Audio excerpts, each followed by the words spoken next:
Das ist das falsche Intro gewesen. Aber wir haben den Brian da, von dem her... Das läuft hier, Digga. Grüezi wohl, meine Damen und Herren. Willkommen zum Metal selber mit «Wer bläst was?» Brian. Yeah!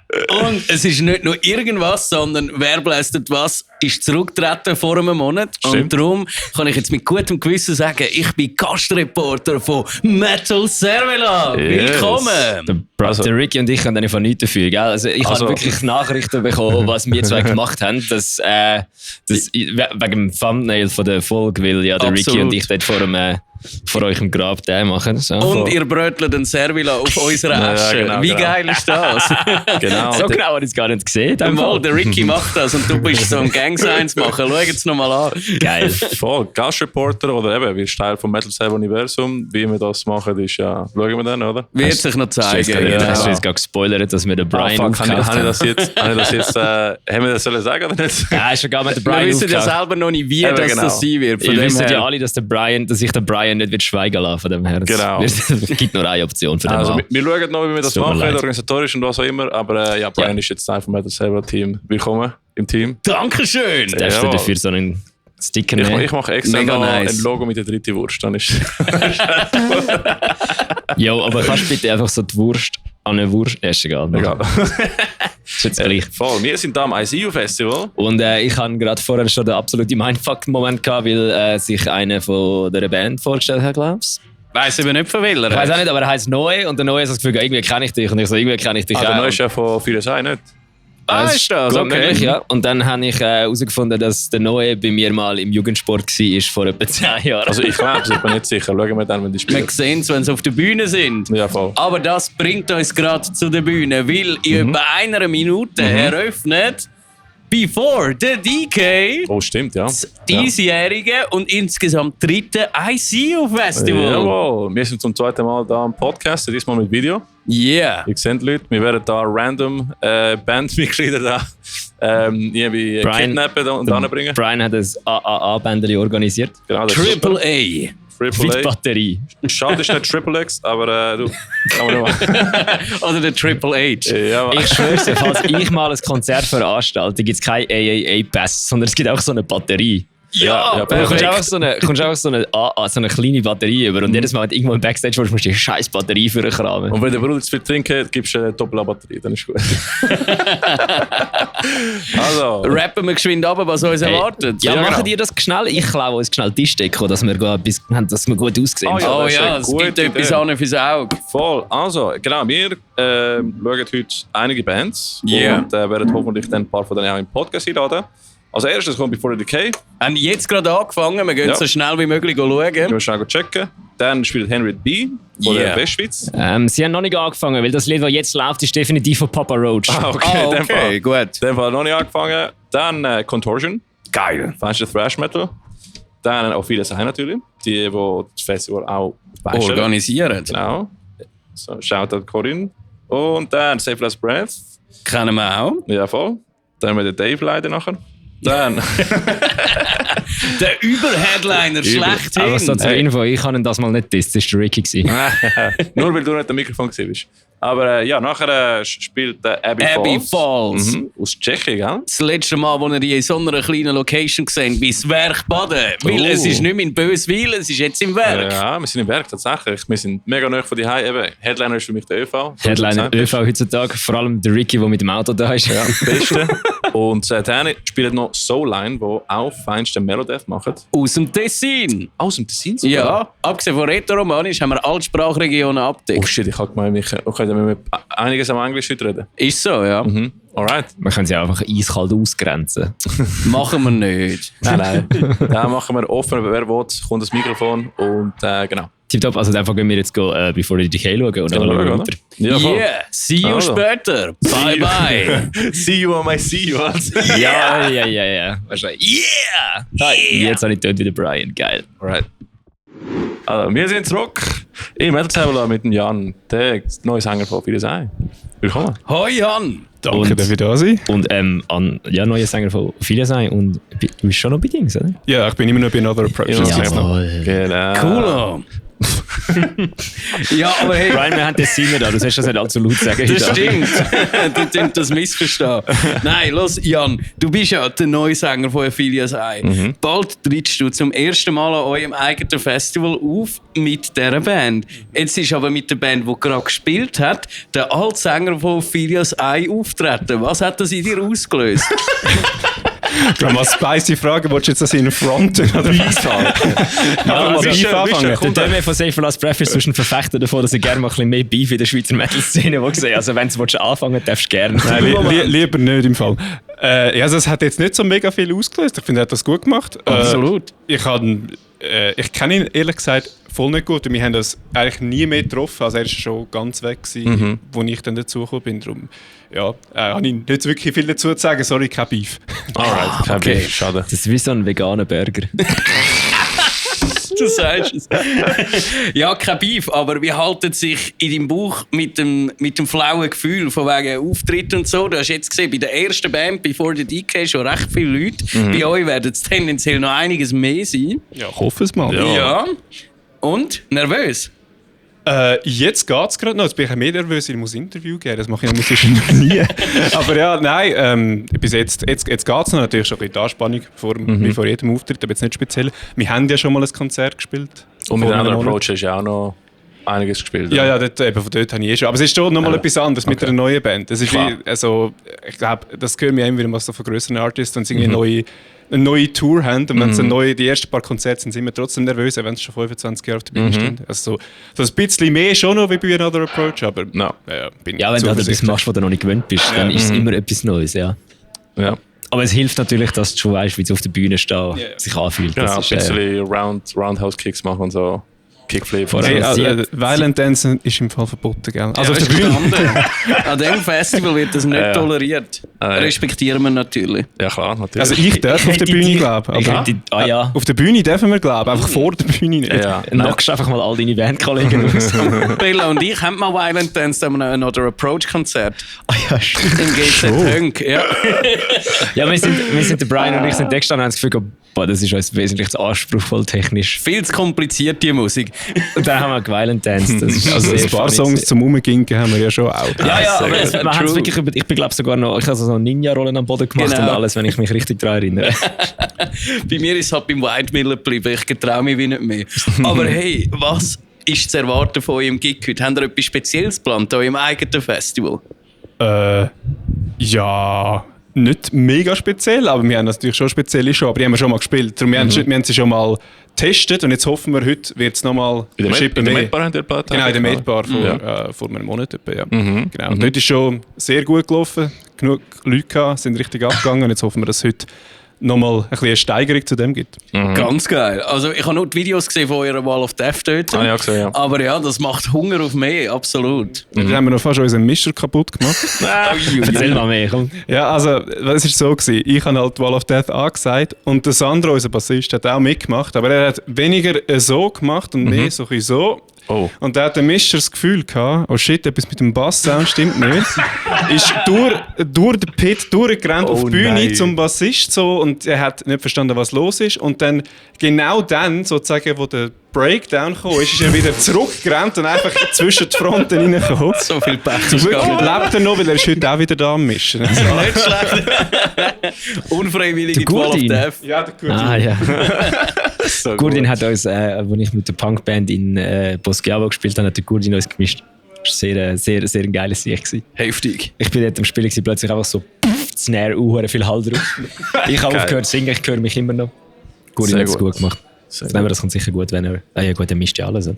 Ja, das ist jetzt das Gute, dass wir das schon mal hatten. Das heisst, er hat unsere Presets eigentlich schon gehabt. Und jetzt haben wir nur noch recht einen kurzen Soundcheck müssen machen. Darum, hoffentlich tönt es gut. Aber es ist halt immer, wenn die Leute drin sind, ist immer noch ein bisschen anders. Aber es hat jetzt bei der ersten Band auch schon sehr gut tönt. Also, haben Sie in dem Fall eigenes Mischpult mitgenommen, oder wie? Da bin ich jetzt ein bisschen überfragt. Ja.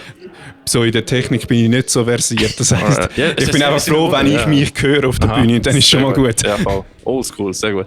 Ihr habt jetzt, glaube ich, 3 oder 4 Singles raus, oder? Jetzt gerade gestern ist die 4 gekommen, Ja. Und die heisst? Die heisst Catharsis, ist auch der Titeltrack von der neuen EP. Also man released ja nur noch einen Song nacheinander, aber die 5, die jetzt dann, es kommt nachher nochmal ein und die 5 zusammen sind dann so die erste EP. Okay, sehr gut. Stimmt, das ist ein hoher Saumode, der da angefangen hat, dass man einfach nur noch... Spotify? Ja, Spotify ist schuld, das ist nicht unser Fehler. Scheiß Schweden wieder mal da. Nein, ich muss sagen, die sind sick. Also ich bin ein Fan. Ich finde, du bringst etwas interessant mit deinen Vocals. Ich bin halt ein riesen Fan von Grows und Cleans, oder? Zusammen. Ja. Besonders wenn der Cleans nachher wie so... Eben, genau. Ich glaube, gar nicht vorgenommen, weil du machst das jetzt ja auch, oder? Ja. Ja, deswegen, ich bin ein Fan von dem, deswegen mache ich es. Aber nein, also ich finde, du machst super. Ich finde, deine Stimme hat auch einen eigenen Klang, was mir gefällt, weil du tönst nicht wie jeder andere Sänger. Danke.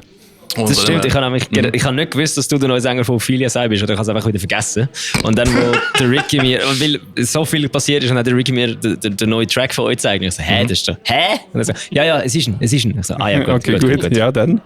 In dem Fall, das ist ja eigentlich nicht schlecht, wenn man ein Wiedererkennungsmerkmal hat. Absolut, Ja. vor allem mit dem Einheitsspray, das es einmal gibt. Man sollte rausstechen, finde ich. definitiv. Ja, ist schön zu hören, weil also selber ist immer ein bisschen schwierig zu beurteilen. Also man hört sich selber immer anders wie alle anderen. Und ob es dann wirklich so viel anders ist, ist dann immer so ein bisschen offen, aber in dem Fall. Voll. Und was war so wie dein Gedanke gewesen, wo die Songs jetzt mal geschrieben hast, oder lyrikmäßig und vokaltechnisch, so Inspirationen, wo hast du so geschaut? Inspirationen, das ist ein weiter Weg, glaube ich. Also so ganz richtig angefangen mit mehr Scream und so, ist auch so Lorna Shore gewesen, aber ich tue eigentlich wegen der Will Ramos. Das ist einfach mal so ein bisschen, das ist so ein bisschen der Kick, so, dass ich einfach mehr Deathcore höre, darum auch so eine Band wie viele einmal noch haben, Another Approach, so. Sonst, ja, weiß nicht, ich tue mich auch schwer mit so direkten Einflüssen, aber so... Sagen wir beim Writing-Thema, ich glaube, da wird Corinne auch etwas sagen dazu. Was war so die Idee gewesen, für den neue Line-Up von Ophelia Sei? So, was war der Elevator Pitch gewesen? Der Elevator Pitch? Es hat nicht wirklich einen Elevator Pitch gegeben. Ich schreibe eigentlich immer einfach Zeug, wo mir gerade so in den Sinn kommt. Meistens geht es dabei so entweder um eigene psychische Turbulenzen oder um irgendwelche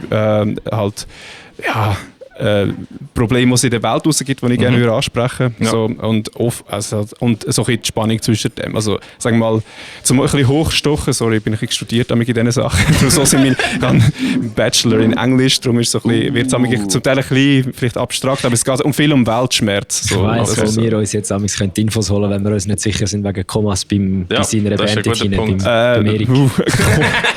Ich weiss jetzt nicht, ob Kommasetzung bei mir super gut ist. Nein, also es ist so ein englisches okay, ja, das. Was war es schon wieder? Ja. Leeches. Ah, ja, genau. Leeches von Illusionist. Wir können den Rico, den Erik da mal fragen.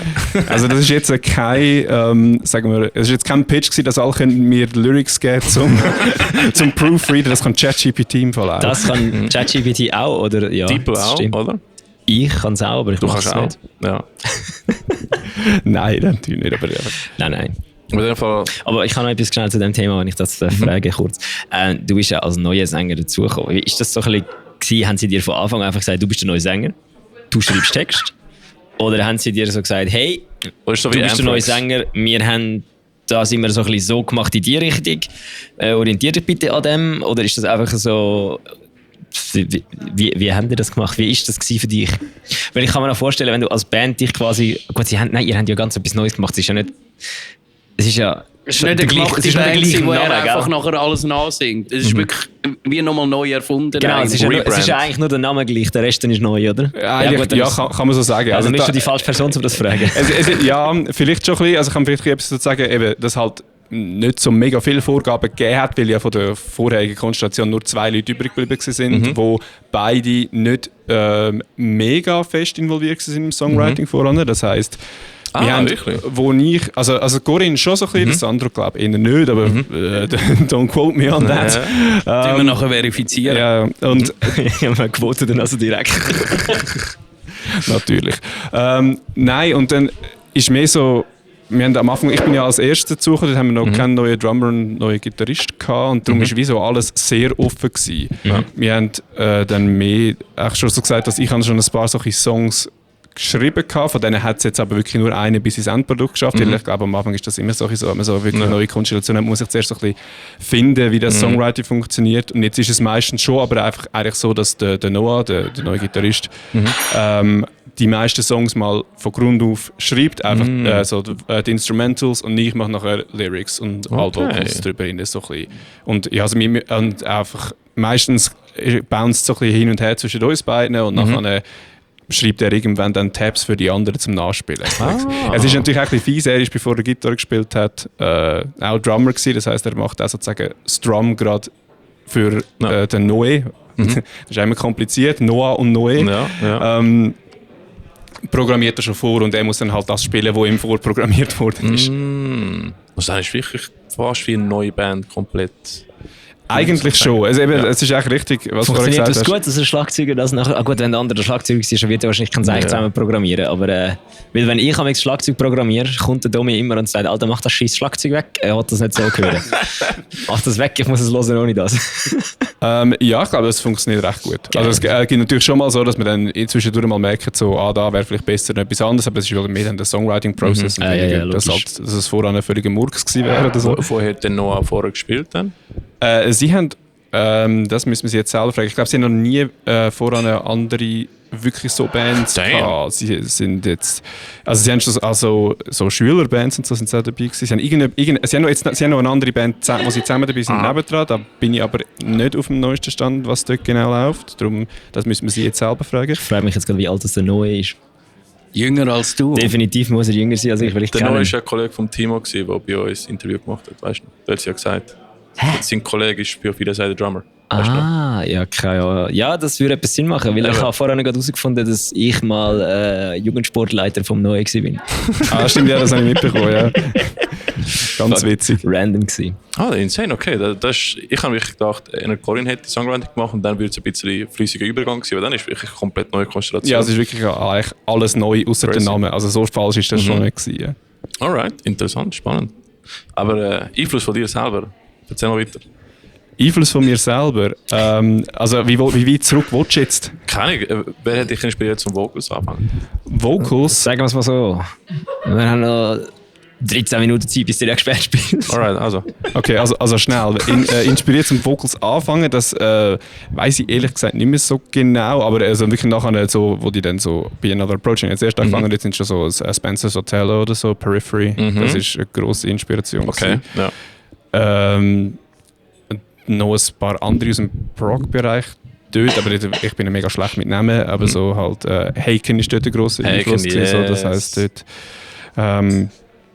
auch dort her und nachher jetzt für mehr so Ophelia-Seite geht es dann halt mehr so richtig, schon Will Ramos ist ein grosses Ding gewesen. Also mehr so inspiriert zum mehr machen, jetzt nicht unbedingt, dass ich ihn kopiere oder so. Auch, und halt, also gut, es ist halt so im Moment so der TikTok-Trend, dass halt einfach wenn die übelsten Animal Noises machen, aber so eine Zeit lang, also ich finde es immer noch geil, aber das am Anfang hat das mich so ein bisschen gefunden, ich will auch mehr einfach mal ein bisschen umschreien. Ja. Also halt der Alex Terrible und so. Das ist, aber eben jetzt, ich töne ja nicht wirklich wie sie, also ich habe jetzt nicht irgendwie den Anspruch, so, das zu kopieren. Jetzt müssen wir jemanden bringen, der auch Cleans und Screams macht gleichzeitig. Nein, aber spannend. Also in dem Fall eher so moderne Prog- und Core-Musiker. Ja, das schon. Ja. Nicht so Dream Theater oder... ja, der James Labrie ist jetzt nicht unbedingt der Sänger, wo man sich inspirieren sollte. Vielleicht das ist der Hot Take, aber doch ein bisschen dabei. Oder so, ich hätte so gedacht, vielleicht Michael Ackerfeld oder so eventuell auch noch. Oder nicht so? Nein, nicht wirklich. Nein. Interessant. Ja, das sind alles Namen. Opeth, Sänger. Alter. Ja, das ist auch eine Band, was es gibt, ja. Das ist auch eine Band, was es gibt. Fucking Gott, Alter. Ja. Absolut. Definitiv. Jan, auf welche Band, abgesehen von euch selber, freust du dich am meisten heute? Oder am wenigsten, kannst du auch Jetzt können nur falsche Antworten. Jetzt können nur falsche Antworten kommen. Also, von dem her ist es egal, was das zeigt. Ich finde jetzt dann gerade ich werde unbedingt auch in die B schauen, weil ich am besten Konzert war, habe ich die mega nice gefunden. Und ja, Save Last Breath, mit denen haben wir jetzt schon ein paar Mal zu tun gehabt. Das heisst, die schaue ich auch immer wieder gerne natürlich. Zu tun gehabt ist das richtige Wort. Super, danke, hast du Zeit genommen für uns. Der ist für dich. Dankeschön. Dankeschön. Ich habe natürlich noch nie so einen bekommen. Geil, sicher. Also machen wir das jetzt wie so bei der richtigen Fernsehsendung, geben wir also alle die Hand, dass Zoom kommt und wir so das Mikrofon ablegen und reden noch miteinander. Oder? Alright, sehr gut. Ja, genau so. Ja, so Sternstunde Philosophie am Schluss. Das ist Sternstunde Philosophie am Schluss. Das ist, wenn Bands alle gespielt haben und wir waren kaputt um 2 am Morgen da hocken mit dem Oh, wie Mikrofon letztes in der Jahr, Hand. voll. Wann spielt ihr dort? Wie viel haben wir noch? Ja, etwa 5 Minuten. Also Ja, ich holen würde wir den sagen, schnell. ja, aber dann müssen wir Gas geben. Okay. Also gut. der Döme hat jetzt keinen Platz mehr vor Henriette B, Alter. Ah, okay. Dann Also das Zeichen machen wir jetzt sicher nicht. also Jan, gerne sicher. Ja, danke dir mal. Oh yeah. Danke euch, dass ihr da Medienpartner sind. Das ist ja so wie unser Special, weil das meiste Corinne organisiert. Also ich wollte nicht zu viel Credit nehmen, aber ja, wir sind Corinne da. reden wir nachher auch noch. Ja. Absolut. Voll. Und das Lustige ist, schnurrt wieder wir haben keine Timeline. Wir sind einfach Leute am Abholen. Und das ist voll Punkrock. Also, merci, dass du mitgemacht hast aus dem Nichts. Für alle, die sich fragen, wieso der Ricky die ganze Zeit das sagt voll Punkrock. Er hat am letzten Soundstick von Must Be Wrong eine Masterclass in Sachen Punkrock bekommen und darum hat er jetzt das Gefühl, alles, was er macht, ist Punk. Alles ist Punk, Bruder. Aber das ist eigentlich eine gute Zusammenfassung von der letzten Folge. Ja, in dem Fall. Danke für Jan. Wir gehen zurück ins Studio und we see you am I see you. Oder halt nicht, weil es vorbei ist, wenn du das hörst. Ciao. Ciao zusammen. 3, 2, 1, 0. Wir sind wieder zurück. Und wir haben von Before the Decade den Lead-Gitarrist, den June, bei uns. Willkommen. Danke vielmals. Ich glaube, der einzige Gitarrist. Ja, ich kann sagen, also Lead-Gitarrist. Zwangsläufig, du hast ein paar Solos gezockt, du darfst dich so nennen. ja, der Rhythmusgitarrist ist Playback, also. Ah, Backing-Track. Ew. Nein, das ist sie haben jetzt halt einfach den Lieblingsbassist von den Metalcore-Bands umgemodelt. Sie haben ihn ausgebildet und jetzt ist er der Lieblingsgitarrist von allen Core-Bands. Und zusätzlich auch noch so ein bisschen Streicher und noch ein bisschen Geräusch und ein bisschen Rauschen, alles Mögliche, oder? Wir sagen dem Gedudel. Das Gedudel im Hintergrund, nice. Hey, ihr dürft eröffnen, richtig cool gewesen, habt ihr da gestartet. Ich hätte gesagt, für mich persönlich, wenn ich hätte ein Genre benennen müssen, das ihr macht, hätte ich gesagt Symphonic Metalcore. Wie stehst du zu dem? Okay. Ja, also danke. Symphonic Metalcore jetzt. Ich weiß gar nicht, was das ist. Ich habe nicht gefunden, welches ist denn tönt so? Ja, Black in dem and Fall. Symphonic, Atmospheric, Ambient, Deathcore. Ambient, weil es Backing-Tracks sind. Nein. Gentcore, alright. Also. Ja, ab und zu sagen wir machen Rock'n'Roll. Nein. Wie der Lemmy. Ja. Nein, ja, in dem Fall. Also wenn das jetzt online geht, dann wird das so wahrscheinlich so. Nicht, sein, du hast aber jetzt noch die Chance, um das zu nein, ich korrigieren. weiss nicht, wir sagen die ganze Zeit Metalcore, aber ich meine, wir kennen ja alle, wie Metalcore ist, wie es früher war, wie es jetzt ist. Ich glaube nicht, dass man heutzutage das noch Metalcore nennen kann. Keine Ahnung, Modern Metal. Vielleicht. Absolut. Ja. Gut, man merkt auch den Gent bei dir, oder? Ja, jetzt, jetzt haben wir einen neuen Sänger und jetzt haben wir nochmal darüber geredet, weißt, wie machen wir weiter? Dann haben wir gesagt, ja, machen wir auf Drop E weiter, also werden wir Gent, also wahrscheinlich. Oh, shit, Ja. Alter. Ah, ja, erzähl mal, du bist ja Gründungsmitglied von DK, oder? Genau, seit 2014 oder so. Nein, 14? 10 Jahre schon. Nein, 12 oder so. Eben, gell? Ich habe gemeint, das ist länger, ja. Mega lang, seit also Kante oder Oberstufe, sagen dir. Eben, gell? Oder, ich weiss nicht, wie ihr sagt in Zürich. Dings, Wir sind in Baden. Nein, vor Gimmi, was sagt ihr? Vor dem Gimmi. Ja, Sek. Bei uns ist es eben parallel das Gimmi und die Oberstufe. Ja, ist eben anders einfach als so bei euch. mit drin, also Ja. 12, Oberstufe, 13, ja. Oberstufe, ja. Ja. Und erzähl mal, also wie jetzt alles angefangen, wie hat sich Zeugs geändert in der Zeit mit der Band? Also angefangen hat es mit Slayer und nein, mit Covers, oder? Und dann, ich glaube, so erst nach. Was ist eine Schülerband einfach? Ja, wir waren in der Schülerband von der Oberstufe und eben dort sind aber Raffi und Lukas Kohler, Sam Kohler. Kohler und der Raffi sind dabei gewesen, der ehemalige Sänger und also der Sebi, der jetzt Anfangsjahr gegangen ist. Er ist auch seitdem dabei gewesen. Ja. Genau. Und zwischendurch haben wir so viel Wechsel gehabt, was auch ein bisschen auch eine Stiländerung dazu geführt hat, also hat müssen führen und wir haben das immer wieder, jeder Mitglied eigentlich neu müssen finden. Voll. Wir haben auch im Podcast herausgefunden, dass der Mauro von Vicious Rain auch mal bei Before the Decay war. Das habe ich aber nicht gewusst. Nein, nicht der Mauro, der Dave. Ah, Dave, sorry. Ja, ja. Der Dave. Mauro, fuck me. Der Ich Dave ist Ja. Gitarrist gewesen. Ich bei uns. eben genau. Ja, ist mega weird. Hey, ich habe letztes Jahr ausgehört, dass der Mad auch noch irgendwo Bass gespielt hat mal. Bei einer Mit dem Band. Dano. Mit dem Dano, das haben wir gestern rausgefunden, ja. Nicht mehr nicht. Ah? Ja, wirklich. Aber ihr habt einen Sänger und eine Sängerin. Das Genau. hebt euch ein bisschen ab von der Masse, wie es zu dem kommt.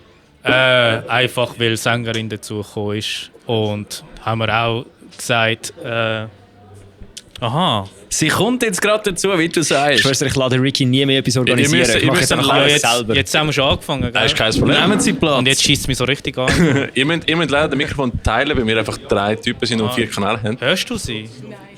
Ja, also du hörst uns ja schon, oder? Ja. So, Ja. das ist jetzt aber nicht. das ist egal. Nimm du raus. Ich hocke zwischendrin, du kannst meinen Kopfhörer haben. Ja, oder soll ich? Nein, kein Problem. Aber schau mal, die Kamera ist da. Wir können sonst mal ein bisschen drehen. Dann können wir die Kamera schauen. Es kommt nachher auf Also für alle, Spotify, die nicht wissen, YouTube. was läuft, jetzt ist gerade noch, eben wie angesprochen, eine Sängerin dazugekommen. Was Ja, du dir das ist vorstellen? Steffi. Sondern Ich bin auch Steffi. Hallo bei uns. zusammen. Willkommen. Hallo Steffi, willkommen. Sonst, Jun, komm mal ein bisschen dort, dann kannst du Steffi ein bisschen... Du bist genau in der richtigen Sekunde gekommen, weil wir haben den Jun fragen, wie ist zu dieser Konstellation gekommen, Screamer und Sängerin? Jetzt Steffi, gib uns Bescheid, wie ist das so? Also ich finde, das müsste June beantworten. Ja, also. Was soll ich sagen? Also, wir haben ja gar kein clean. Also, wir haben ja unsere EP, Awakening, hat ja. Ich meine, das ist ja einfach nur Screams gewesen. Und wir haben eigentlich so mitmachen.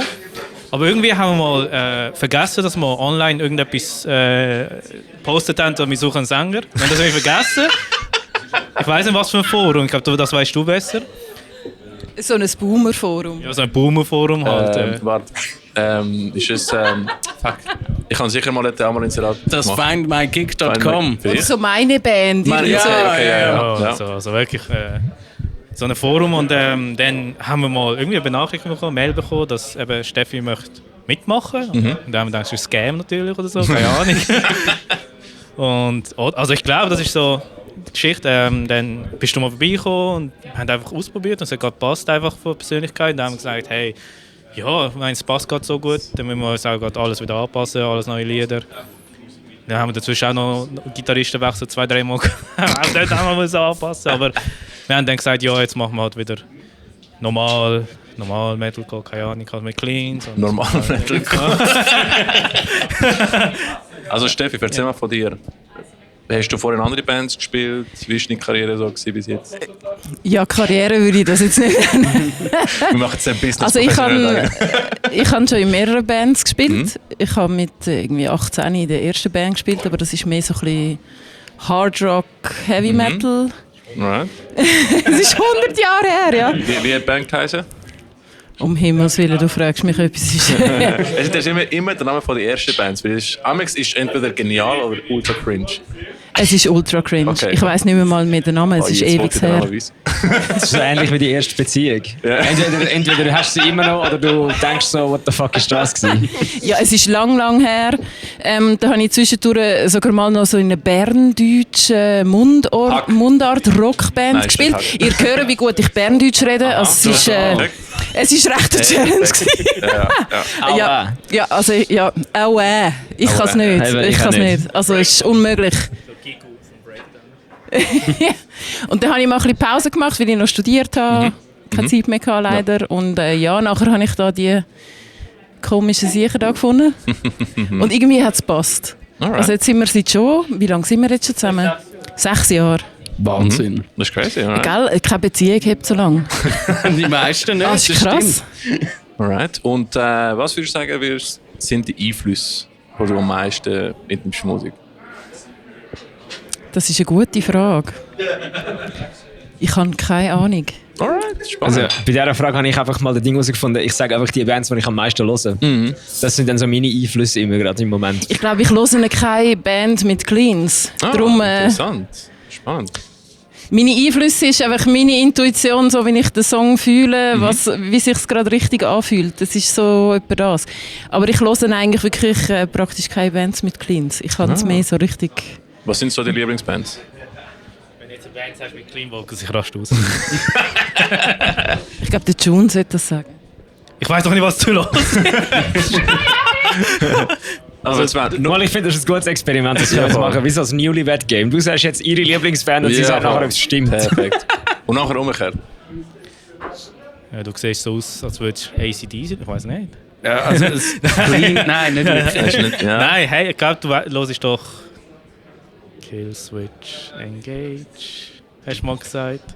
Hat mal Cleans, ja. Ja, eben. Ah. Wegen dem bin ich an Zweifel und wegen deiner Aussage. Was los ist? Der Parkway Drive los ist, das weiß Alright. ich nicht. Gut, sind nicht Cleans, aber fast. Ja, inzwischen schon. Ja, gell? So Pitch Screams. Ich glaube, die Band, die ich noch gerne höre, die kann man im Moment nicht aussprechen. Weil da recht viel wieder... Die Band, die immer Mitglieder wechselt. Ja. Ja. Ganz schlimm. Ich glaube, das kann man nicht sagen. Was ich immer wieder Genau, Rammstein. Ja, ja, okay. Die? Oder die andere? Ja, ich meine, das sei da irgendwie. Aha! Jetzt hast du gesagt. Jetzt auch Cleans. Oh, jetzt ist es drauf. Ja. Mist. Ihr habt es verbogen. Ich habe Rammstein gesagt, oh shit, ich habe es falsch im Kopf. Gehörst du aber auch zu denen, die es gesagt haben, bevor er im Knast war? Ja. Nice, genau, das haben wir gemacht. Ja, sorry. Genau. Ja, Ricky, ich habe wieder mal Comedy gemacht. Alright. Das sind übrigens auch Cleans. Okay, aber jetzt müssen wir noch June seine Lieblingsband von ihr hören. Nein, du musst vom User Lieblingsband. Ja. Was könnte deine Lieblingsband sein? Architects? Warte. Periphery? Britney Spears? By the auf. way, wenn Britney Spears kennt, der Shitney Beers. Nein. Das gibt's auch. Es ist absolut genau so, wie der Name tönt. Einfach, dass ich das mal in die Runde gerührt habe wieder mal. Very nice. Also, June, lass uns wissen. Hey, es gibt Phasen, ich weiß nicht, momentan bin ich auf Fresh Metal wegen dem. Er ist jetzt true. Ich bin fast 30, das heisst, ich will jetzt True. Alright. Genau. Also, die nächste Band, die jetzt kommt, bist du voll am Hey, ja, ich habe sie gelesen. Ja. Doors und ich freue mich auch. Ich habe die heute zum ersten Mal in der Playlist von ICU gelesen und ich so, damn, Alter, das ist schon gut. Er ist hässig. Ja, Mann. Fresh Metal Domination. Bella weiss es, er hat es schon gesehen. Ja, ich habe es auch nicht vergessen in der Zwischenzeit. Zum Glück. Also dann würden wir ein bisschen mehr Thrash erwarten in zukünftigen Before the Nein, wir sind auf Drop E. Wir fetzen einfach ja. mit Breakdowns. Also ich weiß nicht. So, eben, ich glaube, Klassiker, Spiritbox, Architects. Was macht noch so? Was ist noch dort drin? Und alle, die so ein bisschen in diese Richtung gehen, höre ich. Ginger ist schon mal ein Vergleich Ginger. mit Ginger. Nein. Ja, ich höre die jetzt nicht so. Ich mag sie sehr gerne. Ja, die sind sick. Richtig geil. Steffi, probierst du etwas Neues in den neuen Songs von Before the Decay? Du hast auch mal mitschreien. Ich habe es schon mehrfach versucht, aber ich brauche einen Lehrer. So die Grundlagen habe ich, aber einfach so das Umsetzen nachher ist extrem schwierig, weil ich irgendwie seit gefühlt einer Milliarde Jahren Clean Vocals singe. Ich habe klassische Ausbildung, also ich könnte Opern singen. Aber Holy hell, Alter. wirklich so der Symphonic. Switch ist hure schwierig. Geil, ja. Der ist hure schwierig. Ich habe mega Schiss, dass ich mir meine Stimme komplett verkacke. Könntest du viel an Selmo machen dann, oder? Oh ja, wirklich. Eben. Nachher redest du einfach anders. Du musst immer so ein Aber- Südstaaten Tough Guy sein für immer. Aber wenn ich ein Angebot bekomme, um mir das beibringen, Also, ihr habt es gehört, Mädels selber zuhören. Wenn du Lehrer bist oder Lehrerin, dann melde dich doch. Ja. Voll. Oder wenn du ein YouTube-Video bist, wie alle Leute, die das mit vor 10 Jahren gelernt haben, dann schreib Ja, uns, voll. welches YouTube-Video du bist. Was gibt es nächstens bei euch? Was sind eure Pläne für den nächsten Sommer? Ja, also. Sonnele, Baden. Ja, das sicher. Festivals? Oh ja. Ich kann Ja, auf das wählen. Nicht, was sie privat machen. Sixpack, weißt du? nein, also kein Festgelegt haben wir nicht. Also Steigmeister ist noch nicht. Wir haben einen Gig im Februar. Aber sonst. Und wir haben einen Gig am 21. Dezember. Schon bald. Ah ja, Und stimmt, zwar ja. wo? Boswil, genau. Boswil, Aargau. In Boswil. Chillout. Ja, genau. Die letzten 2 Mal ICU-Festivals sind dort gewesen, in Böswil. Ja, stimmt. Mit Dings, mit, wie heisst es jetzt? Broken Fate. Nein. Nicht? Um Himmels Broken Willen. Fate. Das erinnert mich an schlechte Beziehungen früher. Ja, ist gut. Sondern mit wem haben ihr den Gig dort? Mit Sons of Coherence. Geil. Die Buddies von der Sons und Hate Spell. Hatespell? Genau. Nicht Hate Sphere, Hate Spell. Hate Spell, ja. Okay. Ja. Ja, Hate Sphere ist von Dänemark, die sind ein bisschen gross. Jetzt machst du nicht, ja. Ja, darum spielt es wahrscheinlich im Chillout Boswil. Ja. Weißt du nie, hat die auch schon in der Galvanik in Zug gesehen. Also, aber die ist immer noch ein bisschen mehr weg. Man muss sagen, Okay. die Location ist sick. Absolut. ÖV-Verbindung Ja, es ist nicht einfach so. ÖV ist uncool. Ja, ist aber Aargau. Und es heisst Böswil. Baden-Fall auch. Und das Gute ist, unser Drummer wohnt jetzt noch in Boswil, wir können alle dort pennen. Wunderbar. Es ist wunderbar, wir pennen alle dort unter seinem Küchentisch, da müssen wir nicht weit laufen. Perfekt. Ja, nehmen wir alles mit. Also, ihr habt es gehört, kommen wir am 21. Dezember in Böswil, geht die Band schauen, Before the DK, und pennen dann bei ihrem Drummer. Jawohl. Es können alle kommen, alle. Es ist egal, seine Freundin bringt uns um, I don't care. Es können alle Sie kann zum nicht alle Drummer umbringen. von Before the Cake übernachten. Ihr habt es gehört. Offene Angebot für alle. Geht mal. Das ist wie früher bei Facebook, wenn du deine Party auf öffentlich gestellt hast und dann alle gekommen sind. Ja, es ist wirklich das. Alright. Hey, merci vielmals, sind da gewesen. Ja. Und ich bin gespannt. Entlöhnt wir euch mal ins Danke. Nacht, nehme ich an. Ja, voll. Gut. Danke Yes. vielmals. See you am I see you. Spass gemacht mit euch. Richtig geil, haben wir das geopnet. Wirklich. Jawohl. Danke Richtig vielmals. gut. Danke. Yes. Schön sind da. Danke. Sehr gut. Die habt ihr euch verdient. Danke. Wir können nicht jedes Mal sagen, see you, my see you, aber da kommt eben 18 Mal. Okay, machen wir. See you, my see you, bye. Und wir sind zurück. Und diesmal mit dem Michel. Hallo. Salut zusammen! Hey Michel, sag mal, was läuft mit dir? Das erste ICU. Was Du läuft singst falsch bei mit Ophelia dir? Sei. Das zweite ICU. Du singst bei Ophelia Sei. Das dritte, wir wissen, du singst nicht mit Ophelia Sei. Und jetzt singst du mit Before the DK. Hey, es ist schlimm, gell? Ich muss einfach immer dabei sein. Allerdings. Es gehört einfach. Es ist halt auch im Herzen, es gehört halt auch zu mir halt. Ja. Kein ICU ohne den Michel. Ja. Jawohl. Wie hat der geheißen von Deutschland sucht einen Superstar? Der Menderes. Menderes, merci! Ich bin wieder Menderes, ich komme immer wieder, irgendwie 10 Jahre lang. Sagt mir Ja, du absolut bist wieder nichts. Menderes, einfach ein bisschen weniger sympathisch. Alter, die Kopfhörer sind... Die Kopfhörer sind viel lauter, wie die ich vorher angehauen. Oh Die, shit, ja. die jetzt sind hure leislich. Also- Wahrscheinlich haben wir es tauscht. Ich kann Ja, wieder ja, wechseln, ja, ist gut. Also wir können es in der Regel zum Lautstärke machen. Also Nein, wenn ja, die anderen es gewöhnt, so ist gut. ist, wenn ich Jetzt jetzt... ist perfekt. Nur Ist Kabel das auch gut für dich, Michel? Ey, alles perfekt. Perfekt. Also wenn ich so jetzt Menderes wäre, dann müsste ich jetzt für nächstes Jahr, wenn es wieder das ICU-Festival gibt, dann müssen sich andere Bands jetzt wieder bei mir melden, wenn es gut geht halt, dass ich nächstes Jahr wieder dabei sein kann. Perfekt. Egal, welche Band nächstes Jahr ist, Also- featuring mit dem Michel. Ich habe Ich mich bin mit gerne der dabei. Versus, glaube ich, schon fürs 2025 beworben. Ey, sorry, hey, wie Hast du einen gut? Slot? Hate and Crime mit dir, das fände Ja, ich genial. Ja, Mann, das wäre gut. Michel, was Der läuft da einzige mit Song, in der deinem nicht Leben? gescreent So? wird. Ey, es ist mir zu viel geredet, sorry. Was läuft so im Leben aktuell? Hey, Kinder, Arbeiten Jawohl. und halt mit meiner Band, die ich momentan habe, aber das ist leider momentan ein bisschen... Läuft es nicht so rund. Die es nicht wissen, du bist jetzt neu bei. Strained Nerve. Und das ist richtig hässige Musikstil. Musik, ja.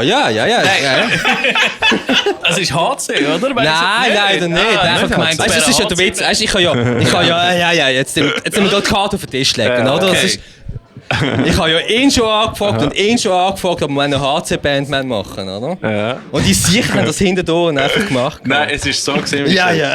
Du hast geschrieben, wo ich schon den Album geschrieben habe. Du hast einfach noch nicht gewusst.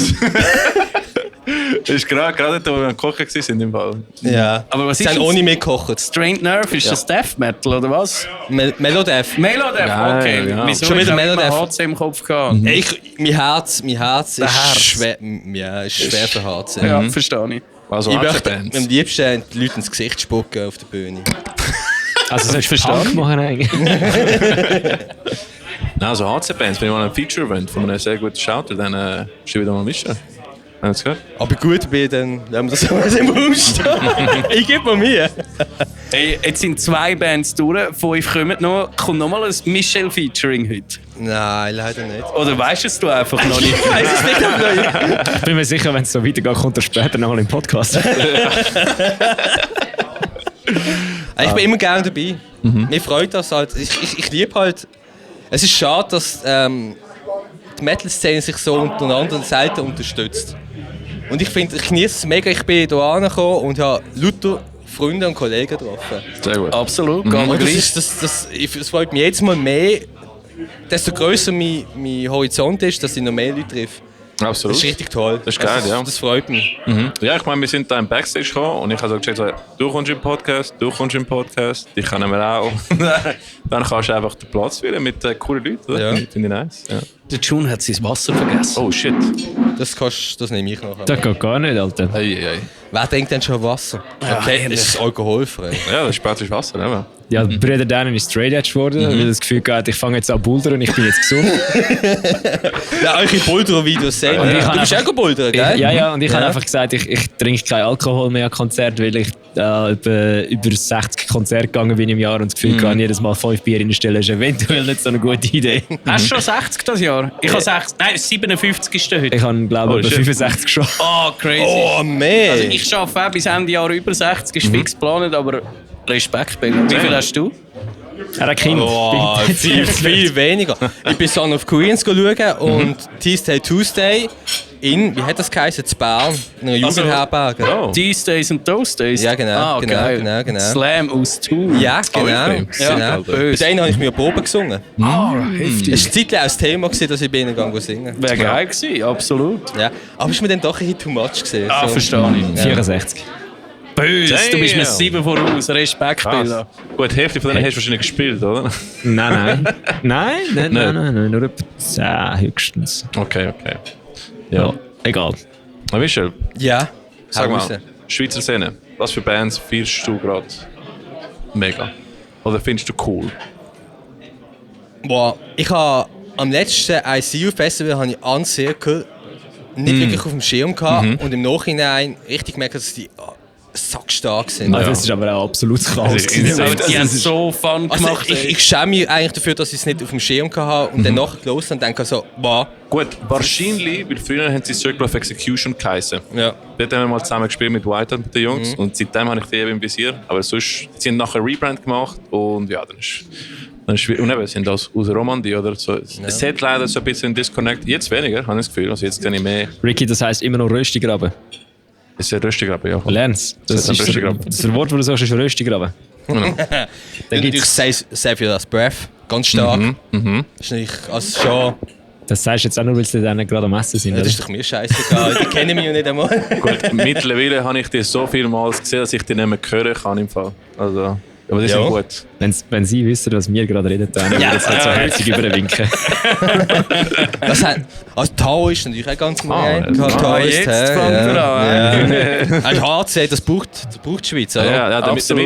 Michel tut mir oft da Empfehlungen schicken. Merci vielmals, gell? Weil Gangster. ich bin da wirklich neu im HC am Kennenlernen und habe einige Bands herausgefunden. Durch die. Ah, ja. Sogar, zum Beispiel Ordem, hast du mal Ja, geschickt. genau. Und gerade irgendwie eine Woche oder 2 später sind sie gerade in der Schweiz gekommen. Ich so, ja Mann, let's go. Das sind hure sick, gell? Bro? Jo, Ja. Hey, habe ich die auch Jungs, gesehen? Ja? ganz geschwind. Jetzt fängt Contortion an und ich habe Ja. mega Bock auf die. Wenn ihr noch weiter wollt ist schnurren... Contortion oder Corrosion? Nein. Contortion. oder? Wenn ihr noch weiter wollt schnurren, voll easy, aber ich muss Nein, jetzt sonst gehen wir freshen. mal schauen. Genau, Gut. 3. Hast du mal abschließende Wörter für uns? Hey, klar, kommen nächstes Jahr ans ICU Festival 25, Jawohl. sicher mal. Das 4. insgesamt. Ja. Wieder mit dem Michel, mit welcher Band? Wissen Findet es wir raus. Entscheidet ihr, helft mal. Oh. Und Er muss es liebe selber auch noch Leute, herausfinden, von dem her, das ist gut. liebe Leute, we see you, I see you. Ciao zusammen. Yeah. Bin ich dran? Ciao zusammen, willkommen zu Kill Tony Baden. Jawohl. Wir haben heute unsere 2 Newcomers, der Deme und der Rico, da. Und Newcomers, weil die sind noch nie bei uns im Podcast gewesen. Ja. Ihre 2 Bandkollegen haben wir zwar schon mal gehabt, der Moritz und der Dave. Darum haben wir jetzt gedacht, wir schnappen uns die anderen 2 hübschen Buben mal. Ja, ich kann das Gleiche nicht behaupten. Bei mir ist nur die Hälfte neu. Nein, zwar, stimmt gar nicht. Bei mir sind auch... Ja, hast recht, excuse. Bei mir sind auch beide neu. Verdammt. Willkommen! Ich habe wirklich gemeint, du wärst schon bei Wer blässet was gewesen, aber es stimmt gar nicht. Eben, jetzt haben wir das Mastermind und den Sänger hinter der Operation. Ganz verreckt. Jetzt brauchen wir nachher nur noch einen Bassist. Ja. Der ist auch dabei, in Spirit. Der ist eigentlich das Mastermind. Ja. Ja? Was? Weiss nicht. Ich habe schon mal interviewt die andere Hälfte. Was wollen wir von ihnen wissen? Okay, Jungs, du hast Jungs. vorher gerade über die Dienstagsfrage gestellt, darum habe ich gedacht, du machst Ah, jetzt ist auch das wieder. jetzt schon der Standard, dass ich Jungs, das stellt mache? euch mal kurz vor für die Zuhörer. Wer nicht weiss, wer ihr seid, haut raus. Hey, ich bin der Döme, ich spiele Gitarre bei Save Your Last Breath. Und ich bin der Rico und ich singe bei Save Your Last Breath. Und Save Your Last Breath ist die übernächste Band, oder? Mega cool. Jetzt ist es ja so, ihr habt relativ oft Wechsel gehabt auf der Gesangsposition. Sonst glaube ich so gut wie gar nie Wechsel, mehr oder weniger. Einen nur. Und jetzt... Red das Mikrofon. Ja, einen Wechsel haben wir noch am Bass, also eigentlich 2. Okay. Jetzt als Mastermind, das ist auch noch ein Wechsel. Stimmt, okay. Der Bassist, der nie an die Interviewtermine kommt, der ist jetzt aktuell. Okay. Er ist auch permanent im Studio, damit es so tight ist. Ja, das verstehe ich. Er hat noch nie einen Fehler gespielt. Ja, Nein, aber jetzt, ihr habt etwa, ich glaube, der 4. Sänger bist du, Rico, oder? In der Bandgeschichte. Der 2. und 4. ja. Der 2. und 4. Ist so wie der Trump, Alter. Wie ist denn... Hast du mich gerade mit dem Trump verglichen? Okay, jetzt lassen wir so im Raum stehen. Nein, wie ist das zustande gekommen, dass du jetzt auch schon wieder ein Weile dabei bist bei Save Your Last Breath? Also du fragst gerade, wie ich es schon wieder so lange ausgehalten habe, oder? Das ist eine gute Frage. Ja, und wie du gefunden hast, okay, ich gebe mir das tatsächlich nochmal. Hey, also damals bin ich ja ausgestiegen, weil ich relativ viel am Hut hatte. Ich hatte ja damals noch meine Band Live December. Und das war die Band, mit der ich aufgewachsen bin. Und darum bin ich halt dann mit ihnen weitergezogen. Voll, und dann ist das halt mit ihnen, hat sich auch ein bisschen pausiert und die Leute haben sich auseinandergelebt. Und dann im 2018 bin ich eigentlich wieder auf den Döme zugegangen, weil sie halt auch einen Sänger gesucht haben. Und hey, ich habe gedacht, hey, es sind eigentlich immer noch mega geile Sachen. Und dann habe ich easy noch mega fest Bock auf Musik. Das ist noch nicht vorbei bei mir. Und darum habe ich ihm dann geschrieben, ob ich mal vorsingen kann. Und ja, es hat sich eigentlich wieder mega gefunden. Es hat mega Spass gemacht vom ersten Ton an. Und es hat sich wieder wie eine Familie angefühlt, wirklich seit dem ersten Treffen an. Und seither ist es eigentlich so, seit 6 Jahren wieder Vollgas, voll dabei. Ja, Fuck mich, stimmt, es sind 6 Jahre vorbeigegangen seit 2018. Ich vergesse nichts. Ja, ich muss sagen, das ist auch etwas, was ich habe ja auch schon 1-2 Mal mitbekommen, glaube ich, wie das gewisse Leute in diesem Podcast wissen. Und als ich das erste Mal Save Your Last Breath wieder mit dem Rico gesehen habe, weil es ist jetzt erst der Mike gewesen, dann ist der Rico gewesen, dann ist der Thierry gewesen, und dann ist wieder der Rico gewesen. Das ist die richtige Reihenfolge. Korrekt. Und dann irgendwie, es ist mit allen Sängern und dazwischen mal noch der Silvan. Stimmt. Jawohl. Stimmt, einmal bin ich noch dabei gewesen, ja. Wenn es eine Wikipedia-Page gibt, und dann, als ich aber das erste Mal die neue Besetzung gesehen habe mit dem neuen Bassist und dem neuen Sänger, das war glaube ich beides gleichzeitig gewesen, oder? Habe ich einfach das Gefühl gehabt, ja doch, das passt schon einfach, es ist schon einfach böse, Alter. Danke schön, danke. Schon geil. Jetzt haben wir wie viele Songs von den neuen Songs? Haben wir das Album machen oder nicht? Wir haben das Album noch nicht angekündigt, nicht, aber das schon im März rauskommt. Okay. Ja, voll. Aber haben Sie gehört? Im März, neue Stuff von Save Your Last Breath. You heard it first on Metal Servela. Jawohl. Kommt dann noch, machen wir das jetzt wie alle anderen Bands, releasen das ganze Album bis dahin und dann heisst es einfach, jetzt ist das Album da, oder machen wir auch noch 2-3 Songs, die wir nicht gehört haben, wenn das Album dann rauskommt? Genau, also es werden jetzt noch ein paar Singles kommen, aber dann auch noch Songs, die man noch nicht gehört hat, die auf dem Album sind. Genau, voll. Alright. Wie viele Songs haben die jetzt raus? Jetzt haben wir, ich glaube, 5. Und am Schluss sind es 10 auf dem Album. Alright, interessant. Was gibt es da für andere spezielle Sounds in den neuen Songs? Haben ihr etwas experimentiert, oder? Ich glaube, wir haben jetzt schon recht in den Singles, die wir jetzt released haben, schon ein bisschen gesehen. So ein bisschen gemischt, wieder ein bisschen mehr Black Metal, aber ein bisschen mehr modernere Sachen. Ein Track ist auch schon mega alt, den wir jetzt aufgenommen haben. Auf den freuen wir uns jetzt eigentlich alle mega zum Releasen. Und einer ist recht viel Black Metal.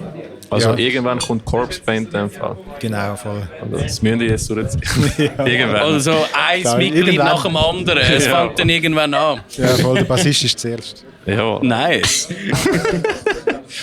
Ja. Hallo. Also ich könnte euch im Rack einfach so ein Panda-Kostüm anlegen. Das wäre schon geil.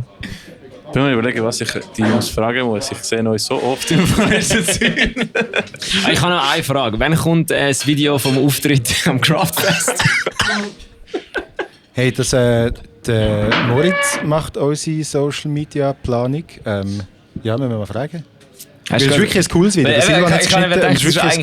Es ist besser wie das andere. Also nicht besser, aber du merkst, dass ich mehr Zeit habe, um das Video zu schneiden. Ja, kommt das noch? Naja. Also es kommt sicher noch. Der Dave hat ja immer die Untertitel gemacht, er war eine Woche in der Ferien. Darum. Ja, voll. Ja, er ist jetzt so Travel-Influencer noch halb nebenbei. Er hat einen Job gekündigt extra für das. Und jetzt muss er schauen, wie er so die Band auch noch unter den Hut bekommt, neben Reisen. Voll. Also, haben ihr eigentlich den Mischa, der ja gespielt hat, wo der Dave in Australien war, haben ihr jetzt als Backup dabei? Weil, wenn ich es richtig gehört habe, ist ja der Dave heute Morgen um 11 Uhr in Zürich gelandet, oder? Hey, ja, also der Mischa hat sich wirklich den Tag heute frei gehalten. Shoutout an Artifiction. Und der Mischa, mega cooler Dude. Wir haben die letzten paar Shows mit ihm können spielen. Ja, und der Dave ist heute Morgen angekommen, hat jetzt 1 Stunde geschlafen im Flugzeug und dann noch 1,5 bei mir am Morgen und dann sind wir direkt angekommen. Ja, und jetzt mal schauen, wie es kommt. Ich bin sehr gespannt auf das Konzert jetzt. Das heisst, es ist wirklich so ein Kaltstart. Ja. Habt ihr den Rest mal irgendetwas zusammen gemacht seitdem, oder? Hey, nicht probiert, halt sonst Bandzeugs, ja. Und nicht Business-Meetings gehabt. Genau. Gut, aber ich mache mir da jetzt nicht so grosse Sorgen um euch, von dem her, das kommt schon gut. Ich glaube, der Muscle Memory kicks in, oder? Ja, und sie sind halt sonst auch nicht allzu schlecht, von dem her. Was sind so Zukunftspläne außer Album für nächstes Jahr? Hey, Zukunftspläne, einfach wieder viele Shows spielen. Vor allem auch neue Songs schreiben, wir haben jetzt schon angefangen. 3, 4 neue Songs haben wir jetzt eigentlich schon, die recht weit sind. Auf das freue ich mich eigentlich wieder. Es ist halt viel Arbeit, all die Releases zu machen jetzt von den Singles. Und ja, da freuen wir uns eigentlich wieder zum wieder ein bisschen Musik machen, neue Songs schreiben, ja, auch wieder Shows spielen und dann aufnehmen. Ja, und vielleicht 1, 2 so ein bisschen, wie wir an die Songs hergehen, dann wir vielleicht anschauen, was wir so ein bisschen optimieren können, dass wir vielleicht die Vocals gleichzeitig mit den Songs schreiben und nicht zuerst den Song und nachher kommen die Vocals drüber, dass es halt ein bisschen ein einheitliches Konstrukt gibt und nicht sozusagen so ein Frankenstein-Monster. Also gefühlt, ich weiß nicht. Manchmal fühlt es sich so an, manchmal nicht. Aber voll. Wir probieren aus, wir bleiben dynamisch und ja, also wir sind super hyped, weitere Songs zu schreiben, ja, voll. Probierst du gerade etwas Neues mit den Vocals, beziehungsweise Clean Vocals, rein Sparkle irgendwo, oder? Hey, also Clean Vocals, ich habe es schon mehrmals versucht und ich traue mich erstens nicht. Ich bin so schüch, wenn es um Clean Vocals geht. Also Schnurren ist kein Problem, Screamen ist kein Problem, aber Clean Vocals, ich weiß nicht, das ist irgendetwas in meinem Kopf, triggert das.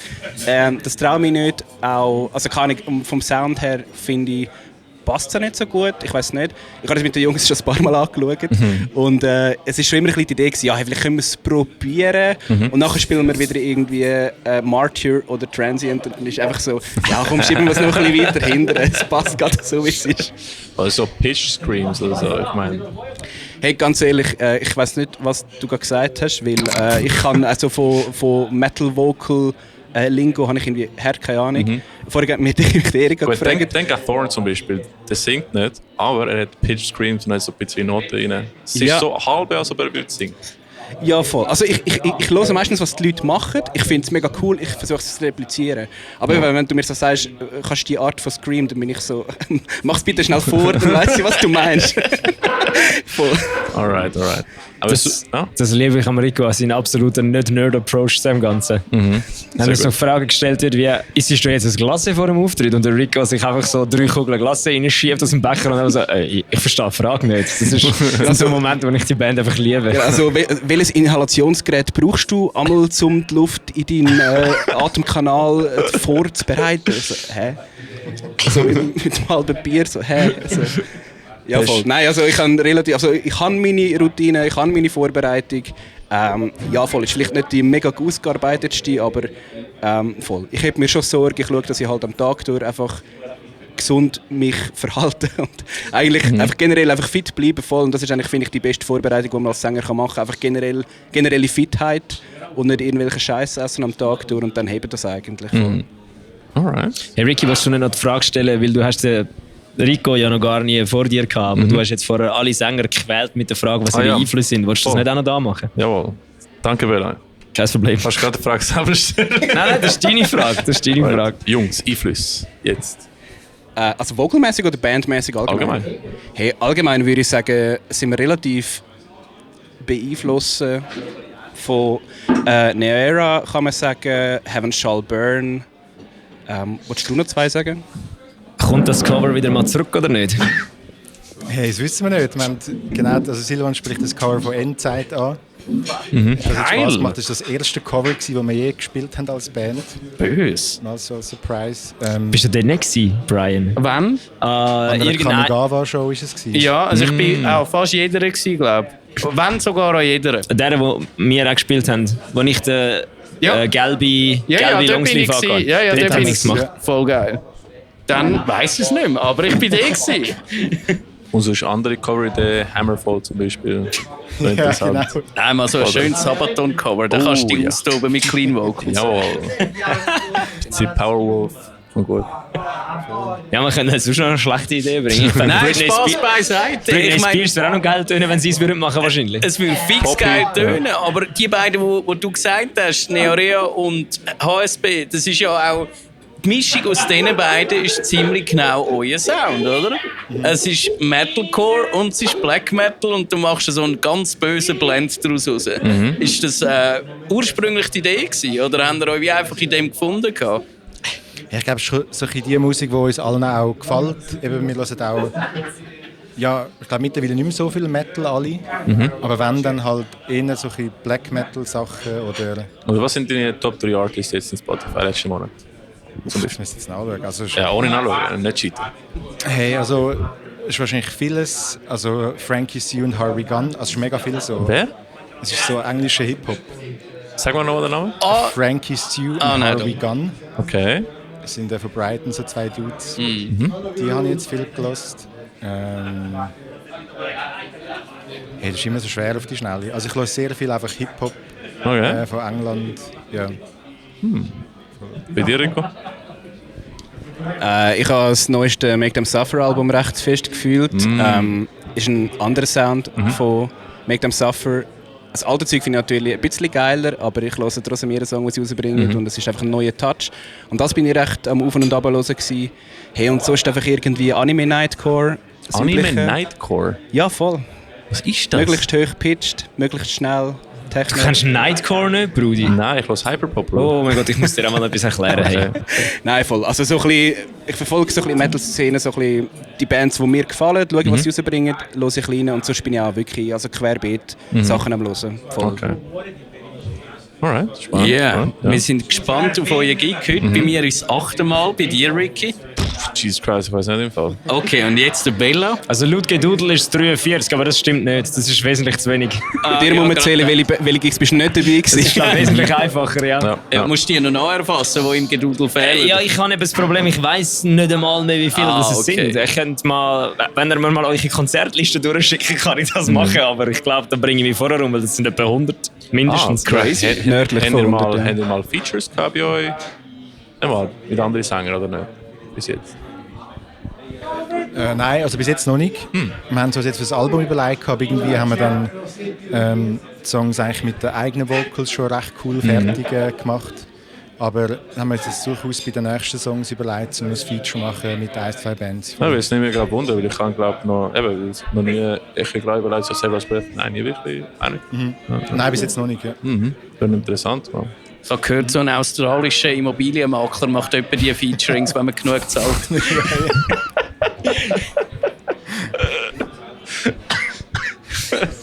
Nein, aber ist der nicht ein Mörder?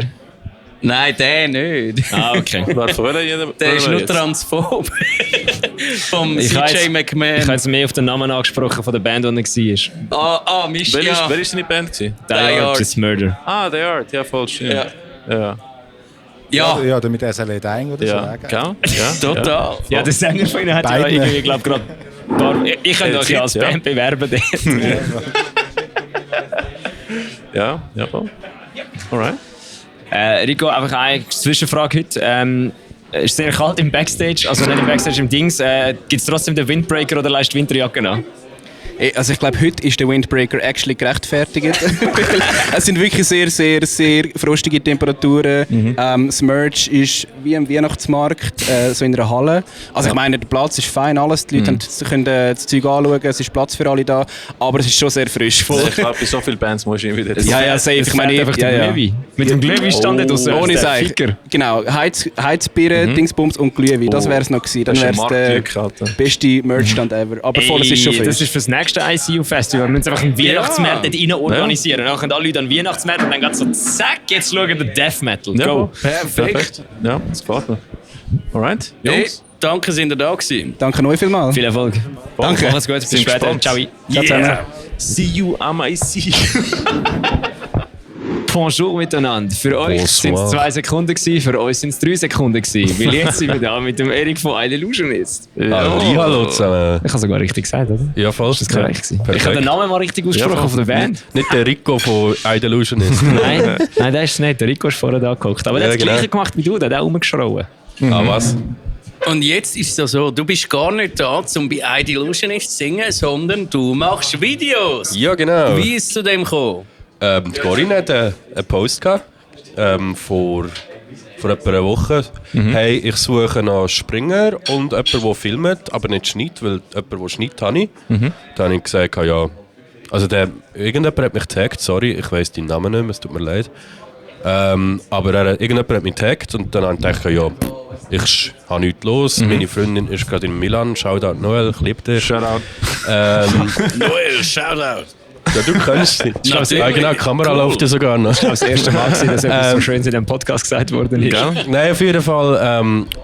Ja, darauf habe ich natürlich einfach geschrieben und sie hat mir gerade relativ schnell zurückgeschrieben. Ich glaube, recht erleichtert gewesen, dass sie jemanden gefunden hat. Und wegen dem bin ich jetzt da und bin am Filmen. Sehr gut. Dabei machst du recht gut, muss man sagen. Merci. Macht Du euch bist ja Spaß. auch Fotograf und Videograf so in Yes. deiner Freizeit, oder machst du das als Beruf? Das ist nicht ein Beruf, das ist meine Freizeit. Sehr gut. Das ist meine Nicht Freizeit. Beruf, Das heisst- sondern Berufung. Ja, genau. Das heisst, du hast noch Freude daran? Ja, genau. Ich habe noch Freude daran. Ich mache es auch schon ein paar Jahre und ich plane nicht aufzuhören. Und es ist quasi meine Freizeit, wenn ich Freizeit von der Band brauche. Und du machst auch Videoclips, oder?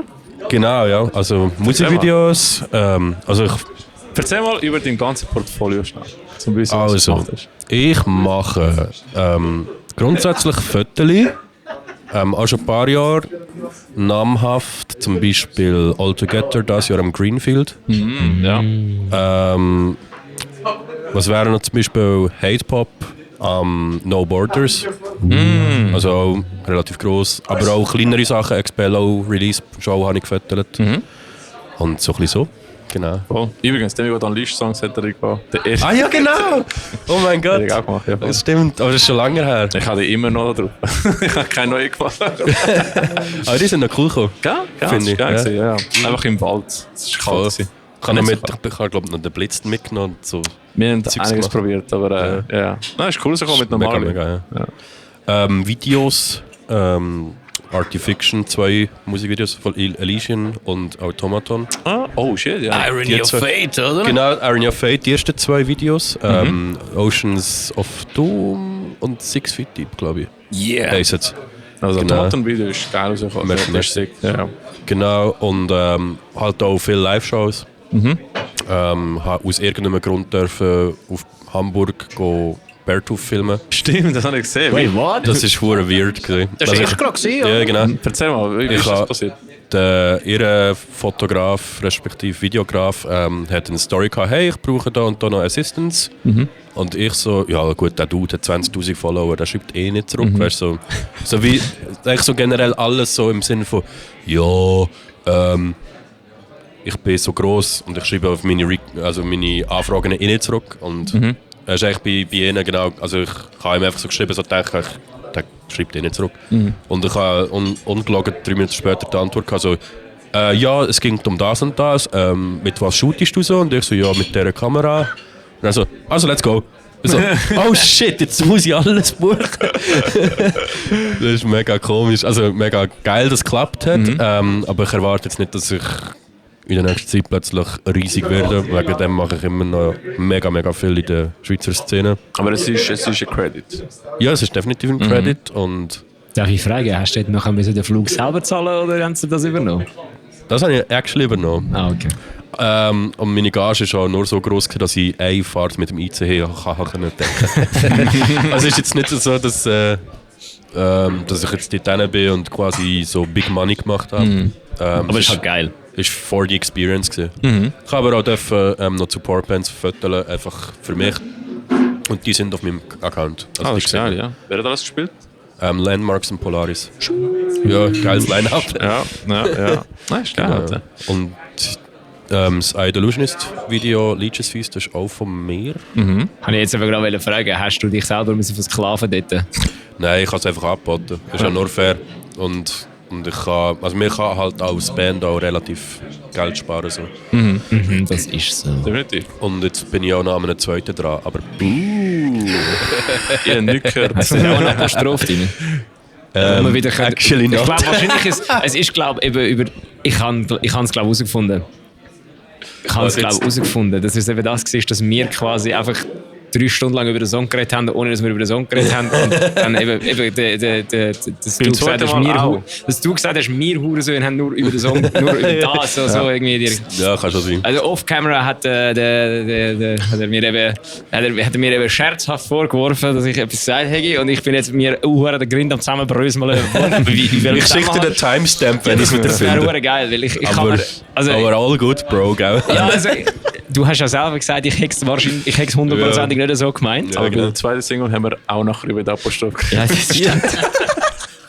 Es ist der Curse, also. Der Apostroph-Curse. Zum Glück hat der Name kein Apostroph, also unser Bandname, sondern ein Komma. Ja, das, genau. das verstehe ich. Apostroph umgekehrt. Mirrored Apostroph. Mit mal Also ist es mirrored oder ist es so Flipped? von oben runtergeflippt? Es ist einfach gespiegelt wäre es ja. ein Es ist die Frage- Apostroph auf Drop D, oder? Ist, Okay. Brian, der keine Gitarre spielt, aber recht hat er. Ja, genau. Aber ja, that's what I do. Und heute einfach filmen. Noch ein bisschen Fotos für Epifalls. No. Aber sonst einfach filmen. Ja. Und sonst tust du auch schreien, oder? Genau. Ich will sagen, willst du So einen Pitch machen für dein Musikprojekt, wo du seit neuerem zuständig bist? Genau. Ich bin bei Illusionist seit Anfangsjahr einig. Und ja, wir sind im Moment fleissig am Songs releasen. Wir sind noch nicht fertig mit releasen. Es kommen noch 1, 2, 3, 4, nein, Spaß, nicht so viel, aber es kommen noch ein paar 6, Songs. Genau, und sind fleissig am Köcheln hinter der Bühne. Hinter der Fassade. Ja, stimmt schon. Ja, hinter der Bühne stimmt eigentlich schon. Dort sieht man uns eigentlich am meisten. Und du weißt, die Frage, die muss kommen.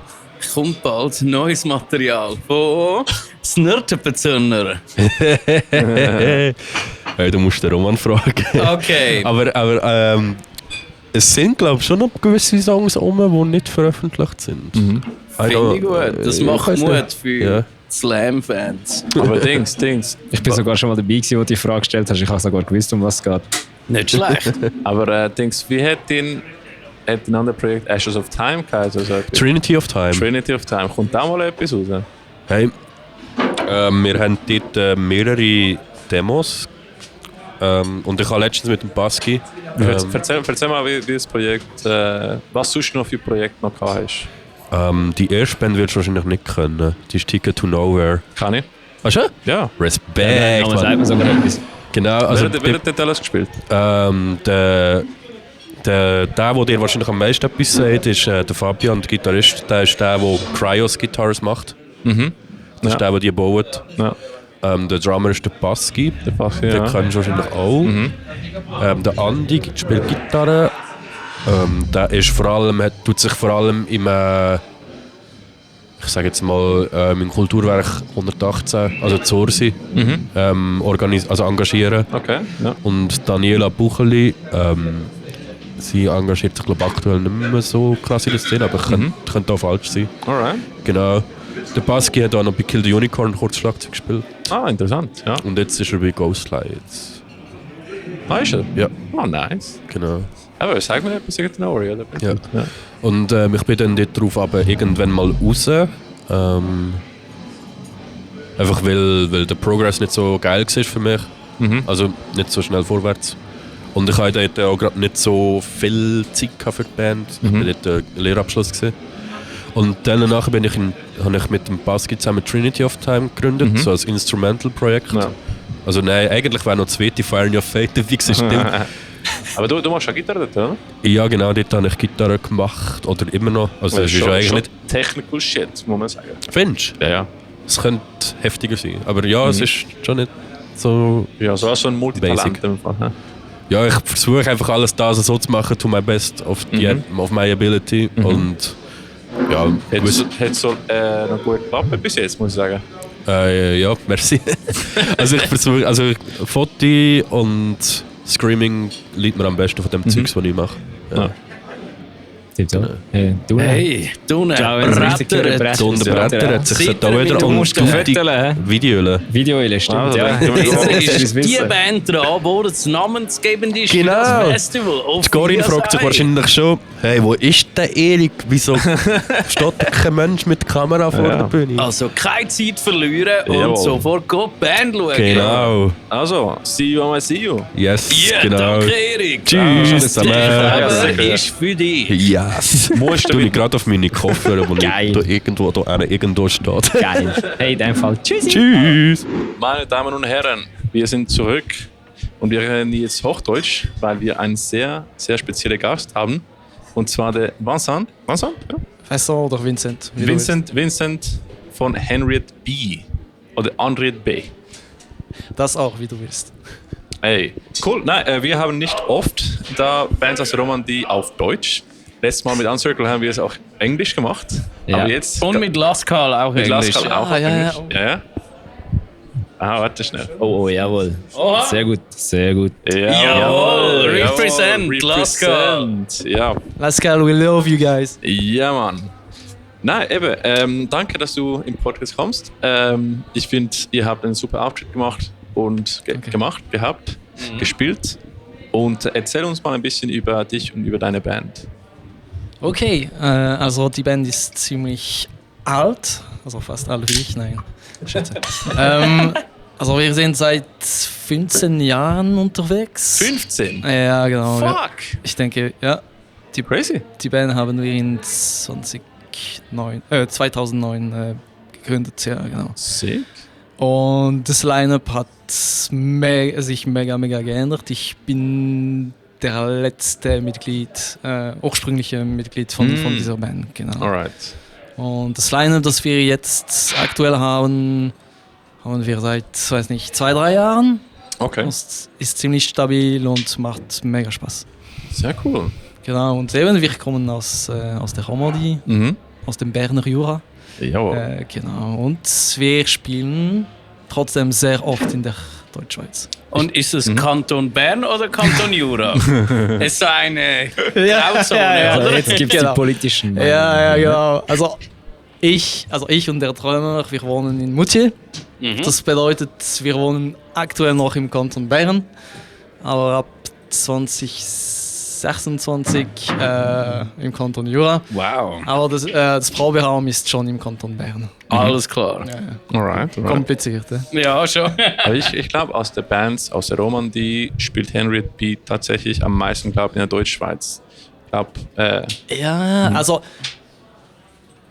das hatte ich nicht bemerkt, aber jemand hat mir das gesagt und dann haben wir gezählt, also ich weiß nicht, das war vor 2 oder 3 Jahren und wir haben bemerkt, fast die Hälfte von den Shows haben wir schon in der Deutschschweiz gespielt. Ja, Ich genau. würde noch sagen, Voice of Ruin, auch sehr oft in der Deutschschweiz. Genau. Ja, genau. Ja, Voice of Ruin. Ja, Stimmt, definitiv. stimmt. Genau. Aber sonst ist immer noch schwierig. Also wir haben auch, weißt du, zum Beispiel bei gewissen Clubs und so uns gemeldet. Und, könnt euch nicht, so, habt ihr schon in der Deutschschweiz gespielt und dann hast du fast 50 Shows oder in der Deutschschweiz gespielt und was sagen, ja, doch, wir sind schon ein bisschen bekannt, aber Ja, das stimmt. das Röstigraben ist immer noch da. Und das gilt auch umgekehrt. Ich habe das Röstigraben erst vor kurzem gelernt von Bella. Weil ich habe so gesagt, es gibt so ein bisschen einen Disconnect, oder? Zwischen so Romandie und Westschweiz. Und erzähl mal sonst, was siehst du so als anders zwischen die Szenen oder was? Wo kann man sich verbessern in dem Sinne? Oh, ja, also ich denke, wir sollten auch alle, also inklusive auch die Bands, ein bisschen Effort machen. Also zum Beispiel, was ich mache, weil ich arbeite in der Deutschschweiz, darum kann ich auch ein bisschen Deutsch.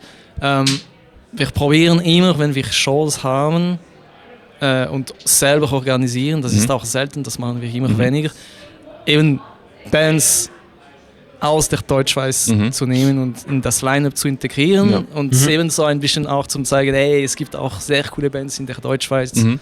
Also du weißt es, oder? Ja, mit klar. Whiteout Mit oder Whiteout hatten wir zusammen gespielt oder im jawohl. Jura. Und das haben wir immer gemacht. Ich denke, in dieser Brauerei oder haben wir mehr... Wie heißt es geheißen? BFM, also Brasserie de Franche-Montagne. Und das ist ein... Wie heißt der Ort? Seigneur-Léger. Genau. Saint-Légier. Genau. Das habe ich damals geübt. Ja. Das habt ihr gut gemacht, weil Ricky erzählt von diesem Konzert ziemlich jede zweite Woche. Ja. Also das ist auch mega speziell. Eben, du bist in dieser Brauerei und die machen Gratis-Shows und die Technik, die Bühne war wirklich das war super. Mega geil. Und ich denke, wir haben 3 oder 4 Mal gespielt und jedes Mal hatten wir mindestens eine Band von der Deutschschweiz dabei. Oder? Weil, was ich mega cool von dem Gig finde, das erzähle ich eben fast jede 2 Wochen, ist, dass wir waren in der Brauerei und es gab so, weißt du, Familien und Opas und Omas am Essen und am Trinken und plötzlich kommt eine französische Death Metal Band. Es war so lustig. Und das gehört dazu. Aber was traurig ist, die haben jetzt aufgehört, Konzerte zu organisieren. Ja. Die Location war wirklich episch. Ja. Und an dem Konzert, es war mega komisch, aber unser Sänger und Drummer haben einfach ein Zelt genommen und haben draußen Camping gemacht. The fuck? Ja, neben die Kuhen. Das war so funny. Weiß nicht warum. Willkommen im Jura. Das war sick, hey. Aber erzähl mal, was für Bands, mit was für Deutschschweiz-Bands habt ihr so oft zusammen gespielt? Und haben sie euch auch nachher zurück eingeladen, nicht wie Whiteout? Genau, also ich weiß nicht, also Whiteout haben wir, weiß nicht, so Nein, wir haben 3-4 Mal zusammen gespielt. Ja, aber wir haben nie etwas selber organisiert und das ist schade. Ja, das ist auch blöd. Also My Last Tower. Also wir spielen eben im Januar wieder mit den Kollegen, hatten wir auch in der BFM. Sonst, oh mein Gott, ich muss mich überlegen. Aber ich weiß jetzt spontan ihr habt ja nicht. Mit I-Delusionist und Save Your Last Breath und Dings in Bern gespielt, oder? Also ja, und wenn ich das richtig sehe. Also I-Delusionist, das war doch in Basel, denke ich. Ja, und doch, in Bern. In Bern auch. In so einer Mühle. So einer alten Mühle. Nein. Doch. War das Henry T? Nein, ich denke nicht. Nein. Das war eine andere Band. Westschweiz. Nee. War nicht Henry P. Nein, war eine andere Band. Dann ja, das war Melodic Death Metal, das weiß ich noch mit Breakdowns. Das war eine andere. Okay, ja, stimmt. Ja, Sorry. So, ich guck mal. Ich mach Fact-Check jetzt. Fact-Checking, das ist gut. Fact-Checking myself. Aber erzähl uns mal vom Röstigraben, weil da wird es mir oft erklärt und ich verstehe es noch nicht ganz. Das kann ich irgendwie auch schwierig erklären, weil es ist schwierig ich weiß das sehr wahrscheinlich, oder es ist schon schwierig als Band zu existieren jetzt, oder aktuell. Du musst irgendwie immer auf den Social Medias zeigen, wir sind noch am Leben, ja genau, oder wir spielen Gigs oder und so. Lustige Videos muss man auch machen. Also, wir sind mega schlecht dafür, aber ihr seid gut. Und du musst genau das Gleiche machen für die Deutschschweiz als Band aus der Romandie, oder? Du musst sagen, wir sind da, wir machen gute Musik. Und also bei uns zum Beispiel haben wir jetzt mehrere Gigs bekommen, weil wir haben unsere letzte Promo verkackt. Wie viel? Indem, wenn wir, ich weiß nicht mehr, welche Musikvideo haben wir promoten, weißt du, auf Instagram, Facebook und so. Und wir haben das falsch konfiguriert. Und wir haben so viel Geld in der Schweiz investiert und nicht in der ganzen Europa. Und dann hat es uns mega viel Geld gekostet. Ja. Aber eben, wir wurden ein bisschen so wir haben mehr Aufmerksamkeit gebaut in der Deutschschweiz und wir haben eben ein paar Gigs, ich denke, damit bekommen. Also du musst ständig zeigen, wir spielen auch in der Deutschschweiz, wir sind da, wir machen auch gute Musik und so. Also schau mal, also das ist mega schwierig, zum Beispiel für uns ein Gig, zum Beispiel ein Support-Act in der Region Zürich zum Beispiel zu bekommen, weil das ist auch es gibt schwierig so für Bands viele, aus Zürich. Genau, weil es gibt auch so viele gute Bands, oder? Definitiv. Und du hast fast keine Chance. hast keine Chance. Genau. Und es gibt auch sehr viele, also es gibt mehr Festivals zum Beispiel in der Deutschschweiz. Ja. Und ist schwierig, aber wieso ist es das? Ist es so? Das weiß ich nicht. Wäre es für euch vielleicht einfacher oder eine Idee, quasi nach Frankreich eher zu fokussieren, anstatt auf die Deutschschweiz?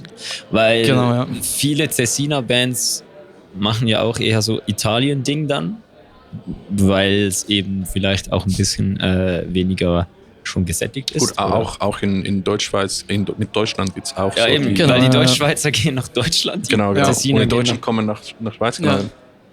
Also am Anfang haben wir extrem viel oft in Frankreich gespielt. Aber in Frankreich sind die Konditionen auch ein bisschen schwieriger. Ja. Und wir haben jetzt irgendwie so einen Punkt erreicht, wo wir sagen, wir wollen auswählen, welche Show wir spielen und so. Ja, du musst nicht mehr für jeden Scheiß aus dem Haus. Genau. Und darum spielen wir auch weniger in Frankreich, aber weiß nicht, ich arbeite in der Deutschschweiz, mir gefällt Deutschschweiz mega viel, die Leute und so, darum probieren wir mehr zuerst in der Schweiz zu spielen und nachher irgendwie im Ausland. Ja. Interessant. Also Deutschschweizer Festivals, haben wir gehört, Henriette B., buchen Sie. Ja, also ich finde zum Beispiel interessant, letztens hat uns Laskal wieder geschrieben, weil sie haben eben ein Festival platziert, wo sie mal bei uns erwähnt hatten, ich glaube im ICU letztes Jahr, wo sie gesagt haben, sie wollen mehr so die Mischung aus Westschweiz und Romandie quasi machen, haben wir jetzt ein eigenes Festival gemacht, mit so 5 Bands oder so gemischt. Und ich glaube, das sehe ich auch öfters. Also ich glaube zum Beispiel Uncircle, AOTB habe ich da öfters gesehen. Wer haben wir noch gesehen? Eben 100B. Voice of Ruin habe ich leider noch nie live gesehen. Sehr cool. Leider. Greniche. Mega geil. Ja, mega geil. Schon mal in der Ferien gewesen. Ja, tatsächlich. Ich könnte auch Schwäbisch reden. Tatsächlich. Aber nein, also ich sehe schon ein bisschen mehr in letzter Zeit. Vielleicht ist es, weil wir den Podcast seit 2 Jahren haben und einfach mehr den Fokus haben, oder? Das Ziel ist auch einfach, die Bands zu pushen und so. Und ich sage auch nicht, dass es unmöglich ist, weil wir haben etwa 40 oder 50 Shows in der Deutschschweiz gespielt. Das ist, aber es ist immer noch schwieriger. Ja, also, das glaube ich. Dann wisst ihr, Jungs und Mädels, mehr Bands buchen außer Romandie. Aber erzähl mal sonst, wie ist das Netzwerk in der Romandie von den Bands? Wird es gegenseitig supported? Gibt es so ein Netzwerk? Ja, weil eben ich probiere auch ein bisschen aufzupassen, was ich jetzt sage. Weil ich bin auch älter geworden und ich bin nicht mehr so gut vernetzt, wie ich damals war. Aber ich habe das Gefühl, es gibt schon weniger Bands, also Metal-Bands in der Romandie als vor 10 Jahren oder 15 Jahren. Und gut, aber das ist in der Deutschschweiz auch so. Ist das auch so? Es sind immer noch etwa dieselben, die es gab, als ich 20 war. Okay. Es sind schon noch ein paar neue, aber so. Darum so nicht haben so wir viel, auch nicht so viele junge Bands in dem Fall. Ja, ich denke schon, aber die kämpfen auch. Oder ich denke, also wir haben auch ab und zu mit Bands gespielt und dann war ich total überrascht, nie gehört, oder? Und eben, die Romandie ist noch kleiner, oder? Ja. Darum, also in der Regel kennen wir uns alle. Ja. Genau. So ist ziemlich gut und eben du kennst dich, du spielst regelmäßig mit den anderen Bands und so. Ja, genau. Wie siehst du den Unterschied vom Publikum in der Romandie und in der Westschweiz und Deutschschweiz? Also ist nicht so riesig, aber schon, wie soll ich das formulieren? Man spürt schon den Einfluss von Deutschland hier in der Deutschschweiz. So, du siehst mehr so Leute so wirklich voll schwarz mit den Battle Jackets und so. Was du in der Romandie ein bisschen weniger siehst. Okay.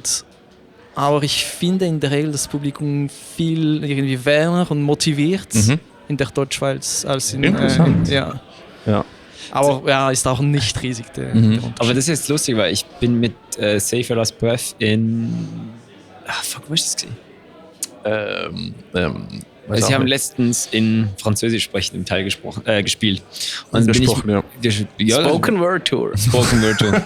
Dominik hat Französisch gesprochen, deswegen war es schon so. Ja. Nee, und dann bin ich mit Moritz draußen gestanden und dann haben wir jemanden gesehen, der hat so irgendwas an Stein gehauen. Und wir waren so komplett verwirrt und haben nicht gecheckt, was läuft. Und dann kommt er zurück mit einer Flasche Wein, die in einem Schuh steckt. Und dann war es, c'est la Romandie, oui. Genau. Hier trinkt man eine Flasche Wein, bevor man ins Konzert geht, nicht einen Kasten Bier. Und das, was du gesagt hast, auch das Publikum war viel durchmischter. Da waren Leute sogar mit so Arbeitshosen, mit so Leuchtstreifen drauf und irgendwie Leute, die gar nicht aussehen, als ob sie Metal hören. Und es war viel durchmischter als so Undercover. Deutschschweiz. In der Deutschschweiz war ist meistens mehr so, die sehen alle gleich aus. Und in der Romandie war es mehr so, also Inkognito. Wo war das? Ist ja egal. Aber da habe ich mir mehr so gedacht, da standen alle da und dachten sich, heute Abend läuft hier was, ich gehe hier rein. Ja, das stimmt, ja. Aber das mit dem Wein, das habe ich letztes Jahr gelernt mit Uncircle, weil die Jungs im Backstage vom ICU Festival einfach eine Flasche Wein nach die andere aufgemacht haben und ich so denke, Junge, die spielen noch? Nein, das ist der Unterschied. Du hast Weinschweiz, Weinschweiz ist links und unten und in der Mitte hast du Bierschweiz. Ja, das stimmt. Sie waren schon eine Weile dran und ich so, holy shit, und nachher waren sie noch tight und ich so, holy shit. Ja. Bebe. Das war ein Bebe. Stimmt, ja. Ja, das war echt geil, weil da war bam, bam, bam. Was zum Teufel? Was machst du da? Aber sonst, wenn du würdest mal Bands aus der Deutschschweiz empfehlen, was für Locations sie buchen könnten in der Romandie zum Beispiel. Was für so Top-Locations würdest du in der empfehlen? Romandie? Ja. Also der Undertown in Meyrin, also in der Nähe von Genf, dort ist es ziemlich cool. Wir hören oft noch Martini. Manoir Pub. Le Manoir Pub, ja genau, also das ist mega cool. Ist klein, aber in der Regel also volle Stimmung, mega geil. Ist das Sunset Bar? Ja, genau. Sunset Bar, ja genau. Also in Wallis gibt es sehr viele, also es gibt auch les Caves du Manoir. Das ein von den geilsten Locations in Wallis ist Le Port Franc in Sion. Das ist fast die ganze Venue ist mit Containers gebaut. Oh, geil. Also das ist ein echtes Gebäude, aber drin, die Mauern sind mit Containers gemacht. Also das ist wirklich verrückt, oder? Und was gibt es sonst, wo wir... Also L'Usine in Genf. Also dort machen sie auch mega coole Shows. Und dann gibt es das Problem bei uns ist, wenn du Richtung eben Jura fährst, oder, dann gibt es immer weniger Locations also mindestens für Metal-Konzerte. Also es gibt Le Sas in Delémont. Das ist auch ziemlich gut. Die haben das Gebäude, weiß nicht, vor 10 Jahren oder so neu gebaut, neu gemacht. Für Metal. Also Locations sind schon entweder ist Metal oder ein anderes Genre, nicht so spezifisch, würdest du sagen? Ja, also ich würde einfach sagen, es ist schwierig, Metal also viele Locations programmieren gar keinen Metal. Aha, okay. Diskriminieren Metal ja, sogar. Also mega krass. Also wir haben zum Beispiel, wir waren, weiß nicht, während 10 oder 12 Jahren in einem Dorf und die haben so ein ziemlich cooles Location, das ist ein Kino, aber auch ein Event oder eine Venue, oder? Geil. Und die haben nie, also doch, sie haben einmal ein Metallkonzert gemacht, denke ich, dort in 12 Jahren. Und die haben Bands aus der Schweiz geholt und wir waren irgendwie so 50 Meter von dieser Location. Oh nein. Also für uns mega frustrierend. Ja. Ja. Aber es gibt ziemlich viele Locations, die eben kein Metallprogramm haben. Interessant. Und was würdest du sagen, sind für dich die coolsten Locations in der Deutschschweiz zum Spielen? Ja, mega interessant. Das ist eine gute Frage. Also zuerst dieses Festival. Also wow. Ja. Also die Organisation ist mega gut. Also, Corinne von ICU Festival, ich glaube, die organisierteste Person. ja, also Corinne, wenn du uns hörst oder siehst, ey, bravo an das ganze Team, also großes Lob an ganzes Team. Also super organisiert, also du bekommst so einen Rider oder so Infosheet und du hast alle Details, die du brauchst. Also mega cool. Ist nicht immer so. Also ICU schon, aber nicht alle. Schon. Ja, genau, nicht alle Festivals, ja, genau, das stimmt. Also der Dynamo in Zürich, also dort haben wir, ich weiß nicht, so 2 oder 3 Mal gespielt. Da habe ich euch gesehen. Dieses Jahr mit Save Your Last Breath. Genau. Ja, Genau. Dort waren wir, ja, richtig. Dort, also mega cool. Wir haben ja dort gespielt, oder? Ja. No. Nein. Dieses Jahr nicht. Dieses Jahr nicht. Okay. Bin verwirrt. Ja, gut.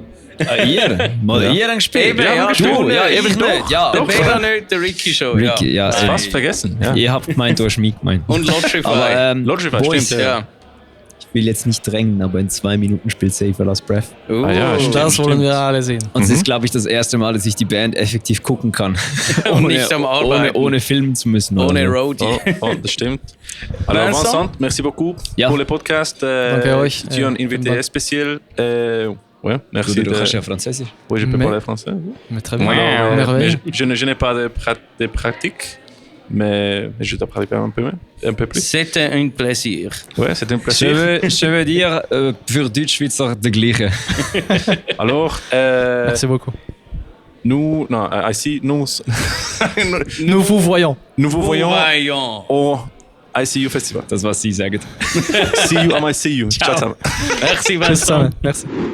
Corinne, der Kopf, der Mastermind, die Rhythmusgitarristin vom ICU Festival. Danke. Willkommen bei uns. Das dritte Mal bin ich dabei und darf podcasten. Die beiden werden Herren zum 2. Mal. Jawohl. Wir freuen uns riesig. Und zuallererst würde ich dich fragen, du hast heute einfach clean gesungen. Jawohl. Und das noch extrem gut. Wie Danke. kommt das? Ich singe eigentlich schon mega lang, mega gern. Aber bis jetzt halt einfach so für mich. Und bei diesem Song habe ich gefunden, hey, machen wir doch das zweite, wäre doch eine coole Idee. Und dann ist mal der Band vorgesungen und sie haben gefunden, ja, passt. Also ich habe als Feedback bekommen, du solltest mehr singen. Finde ich auch. Ja, es ist halt bei uns im Sound ein bisschen schwierig, weil wenn ich singe, ich habe eher so ein bisschen Operngesangmässig. Und mit unserem Sound, es verwäscht extrem. Also wir haben es beim Album probiert, noch einen Teil von mir auch zu machen.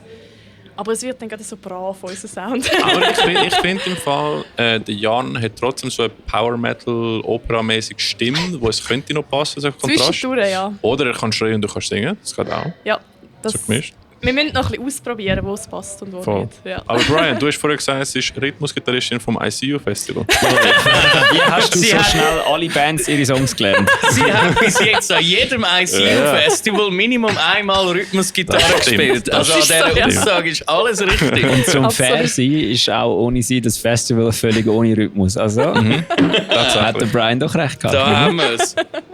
Danke, danke. Hey, wie findest du bis jetzt den Location-Wechsel von Böswil im Chillout, der auch mega cool ist, aber halt sehr peripher gelegen, zum Werkbaden, wo extrem gut angebunden ist an Ja. die Zivilisation, also Zürich und an ÖV? Brian 30, Deutschstudent. Also, es ist mega geil, weil es ist einfach, ich muss fast nichts mehr organisieren. Also ich muss kein Bühnenelement mehr organisieren, ich muss keine Technik mehr organisieren. Es läuft einfach so mega smooth und es ist viel stressfreier wie vorher. Aber ich bin mega erstaunt, obwohl wir viel zentraler sind, dass eigentlich recht wenig Leute da sind. Ich bin ein bisschen enttäuscht. Hallo, kommt nächstes Mal mehr. Also wirklich, woher kommen der schon auf Abbey Falls? Weil vorher haben schon extrem gute Bands gespielt. Da bin ich aber im Fall auch ein bisschen verwundert, weil es ist auch irgendwie niemand da von Baden. So, Es ist auch also der Vorverkauf war absolute Katastrophe gewesen. Oh, tut mir leid. Wir haben 40 Tickets im Vorverkauf gehabt und haben eigentlich überlegt, okay, machen wir es oder nicht? Aber ist heute noch etwas reingekommen? So 1, 2 Leute? Abikasse hat noch ein bisschen den Karren aus dem Dreck gezogen. ja, aber wahrscheinlich nicht vollständig. Okay. Nein, weil so rein objektiv, ich habe gesehen, es ist nicht voll der Saal, aber es hat gute Leute. Oder? Man kann wie gehofft, dass es so... Ja, man muss halt immer daran denken, es hat auch gute Leute, weil noch Bands da sind, die auch noch im Publikum sind. Stimmt. Das stimmt auch, ja. Wir drei haben ja auch keinen Eintritt gezahlt, ja.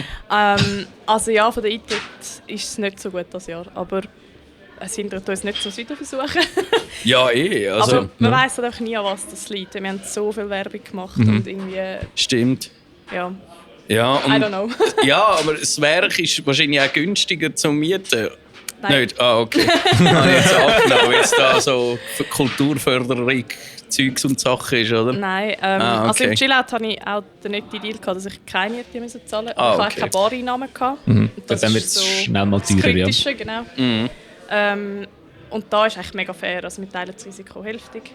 Und dann Screen ist es auch hälftig, aber ich komme auch Bareinnahmen über und das hilft natürlich mega.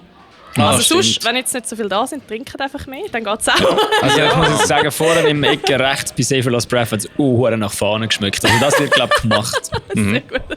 Jawohl, Bareinnahmen rettet das ICU-Festival. Ich habe vorher auch ein Bier ins Gesicht bekommen. Meine Frau auch, von Siehst, dem her, jedes Bier, das jemandem ins Gesicht fliegt, muss nachher wieder gekauft werden, weil es nicht getrunken wird. Von dem her ist Moschen gar nicht so schlecht. Ja, nein, aber sonst es ist wirklich mega. Also ich meine, der Backstage ist genial, die Organisation vom Werk ist mega geil. Ja. Und wie bist du an der Headliner, also Headliner meine ich Abby Falls, das erste Mal, wo ein ausländischer Headliner bei uns ist am ICU Festival. Wie hast du das geschafft? Über Mainlab Music haben wir sie gebucht. Ah, okay. Genau. Ja, das Werk schafft eigentlich im Booking immer mit Mainland zusammen. Und ich habe dann mal einfach gefunden, hey, können wir für einen Headliner vielleicht sie auch anfragen für das Festival? Und dann haben wir das so aufgeleistet, ja. Coole Sache, dass das so unkompliziert läuft. Ja, voll, absolut, ja, das ist wirklich mega. Oh ja, Man munkelt, dass Mainland da ist bei so Sachen. Genau. Ja, Ja, genau. ist eine kleine Mafia. ja. Ja, die Schweizer, wie haben wir das letzte Wochenende so schön gelernt? Die Schweizer Punk-Szene ist ein Circle Jerk und ich glaube, es ist bei Metal nicht gerade gross anders. Ja. Ja, ey, dein Gig, den du vorher hast, mit Ophelias Eye natürlich, die neue Zusammensetzung, die wir noch nie gesehen haben. Letztes Mal ist die allerletzte allerletzte Gig von der ersten Zusammensetzung gewesen. Und jetzt ist der zweite Gig von der Wiederauferstehung von Ophelias Eye. Du und der Sandro? sind die Originalmitglieder, die noch geblieben sind. Ja, genau. Wie war es für euch zwei gewesen? Aber vor allem für dich? Mega. Also es ist so geil jetzt, weil wir haben eigentlich ja auch zwei gesucht, oder jetzt die neu dazugekommen sind, haben wir bewusst gesagt, ihr müsst einfach wie mehr im Songwriting machen. Ihr könnt so ein bisschen profitieren davon, dass wir mega viel Administratives machen und schon so ein bisschen unsere Connections haben. Und für uns ist es mega cool. Wir haben jetzt wirklich so eine Arbeitsteilung auch, die mega Spass macht. Also das Sandro und ich sind extrem entlastet. Und es ist einfach eine mega geile Stimmung. Also es hat Dinge von Anfang an so gepasst. Jan ist gekommen als erster Sänger, ich glaube eine Woche nach dem Inserat. Und es hat sofort Klick gemacht eigentlich. Und er ist beim Noah und beim Noe, die haben eigentlich eine Band gründen. Also unser Drummer und Gitarrist. Und er hat dann gefunden, hey, wieso kommen wir nicht einfach zu uns? Weil da hätten die restlichen Mitglieder, ich könnte genauso Songwriting machen. Das ist gerade Tetris. So gut, Band-Tetris. Ja, ich weiss noch genau, im Social Media war es so gut, so voller Freude war, wir haben einen neuen Sänger, wir brauchen nur noch Schlagzeuger und Leadgitarristen. Und eine Woche später, wir sind wieder komplett. Das war ein mega Glücksgriff, ja, wirklich. Ja, das ist schon krass Rebranding, weil wir haben vorher vom Jan gehört, eben das Songwriting macht eben den neuen... Noah, genau. Der Noah, gell? Genau. Also das ist eine komplette neue, ein richtiges Rebranding. Ja, voll. Weil ich finde, der Sound hebt, also Danke. richtig gut. Ich finde, Jan bringt auch eine interessante, sehr. wie könnte ich sagen, Swing, oder? Und man Ich finde kann halt wie seine nicht mehr, Stimme geil, weil er kann Mega. alles. man kann wie nicht mehr ganz klar im Melodev verorten, Nein. was vorher super gegangen ist. Vorher hat man gewusst, Ophelia sagt, cooler Melodev. Doch sagen. Ja, es ist viel Melodev, aber nicht nur. Ja, Also ist ich habe jünger letztes Jahr, geworden, würde ich letztes sagen. Jahr auf die Schnur bekommen, weil ich gesagt habe, wir können es auch zum Metalcore tun. Dort habe ich ja ganz böse Blicke kassiert von gewissen Leuten. Okay, ja, finde ich jetzt nicht. Ja, aber dann habe ich es eben gesagt, wegen, wenn du jetzt den alte Metalcore anschaust, so Ja, also... Dann geht's Honors, ja, zum Beispiel. Ja. Aber ja, beim Neuen, ja. Ja, also wirklich ein recht moderner Touch. Ja, wir haben da den Noe und der Noah sind 19. Wow, kannst du denken? Ja, ich habe den ganzen Abend optisch umstudiert. haben sie den Altersschnitt abgezogen rein Ja. aber auf das kannst du ja nicht immer gehen. Aber auch soundmäßig finde ich, wir sind wirklich, glaube ich, so ein bisschen jünger geworden, habe ich das Gefühl. Und das ist cool. Und das finde ich noch krass, dass der 19-Jährige jetzt die Songs geschrieben hat. Ja. Insane. Ja. Also, ich glaube, ich kenne niemanden, der so in dem Alter so Songs geschrieben hat. Er ist eine Maschine. Absolut. Vielleicht ein Mahmoud, aber... Ja, der Mahmoud Mit vielleicht, 19? Ja, der Mahmoud Vielleicht war er. schon auch ein rechts Talent. Ja. Mit Mahmoud gespielt, als er 20 war. Ja, also Atropas, wo du bei denen warst, sind die auch nicht Ich alt war gewesen. 18. Ja. Ja, voll. Ja, der ist auch... Ich habe mit 19 Sonnentalent. glaube ich gar nicht gemacht, was gut war. Bei Mahmoud bin ich übrigens in Gitarrenlektion. Das war mein erster Gitarrenlehrer. So gut. Hey, der Sieg ist verantwortlich für alles, was in der Schweizer Metal-Szene passiert. Ja, Das ist wirklich ja. schlimm. Also ich habe Selbstdisziplin so vom Organisieren von Bands und so von ihm gelernt. Ja. In dem Fall sieht man dich am 28.12. im Werk Absolut, 21. ja. Oh, cool. Dann sehen wir Corinne nochmal das Jahr. Also ich werde auch fix dort sein, bei euch beiden weiss ich es nicht. Also vielleicht sehen wir uns ja übrigens am 8. Dezember im Dynamo. Erzähl Wir mal. können für Rise of the North Star openen. Oh, so gut. Mit Zu deiner Insanity, Frage zurück, oder? wenn ich nicht in der Ferien bin, arbeite ich an der Bar. Geil. Ah, cool. Hure gut. Ah, richtig schön. Rise of the North Star habe ich das Jahr schon zweimal gesehen und jetzt könnt ihr sogar noch Support Act sein für sie. Ja, wir Ganz freuen uns cool. mega. Das ist Das mega geht schade. voran. Absolut. Ja, ja. Ja, wir sind selber manchmal ein bisschen überrascht, weil wir sind eigentlich gerade so mega... Also langsam hätten wir so eine Phase, wo wir finden, ja, jetzt könnte es ein bisschen chilliger werden, weil es ist jetzt ein mega intensives Jahr gewesen.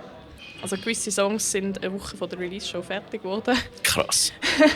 Also wir haben recht müssen Gas geben. Aber für den Gig ist es natürlich verdammt geil. Aber ich glaube, nachher gehen wir alle tot ins Bett. Und das Lustige ist, der Spotify-Algorithmus tut eure Songs die ganze Zeit pushen. Ah ja? Immer wenn ich weil ich habe gestern eine EP rausgebracht, mit dem ich dann liest und ich habe sie jetzt zweimal gehört und immer am Schluss kommt einer von euch Neues. Ah ja, so geil. Ist wirklich gut. Da machen wir irgendetwas richtig. Ja, das ist sehr Absolut. gut. Voll. Nein, es sind super. Also ich habe im Jahr auch gesagt, ich bin Fan, weil ich finde, der Sound ist super, eben die Stimme. Ich würde es trotzdem noch in Melodeath einordnen, einfach weil ich gerne Melodeath mit Cleans auch höre. Und der Brudi hat auch so Clean Gesang, wo eher so wie ein alter Wizard tönt, oder? So ein bisschen... Ja, so ein Power Merlin. Metal. Ja, So ja. ein bisschen Power Metalic. Ja, aber besser. Und nicht so... Es ist so wie, Es ist kein Power Metal. es ist so wie wenn Soilwork für gute Musik machen. Also viele Shots sagen, er fired. hat so ein System of a Down-Stimme.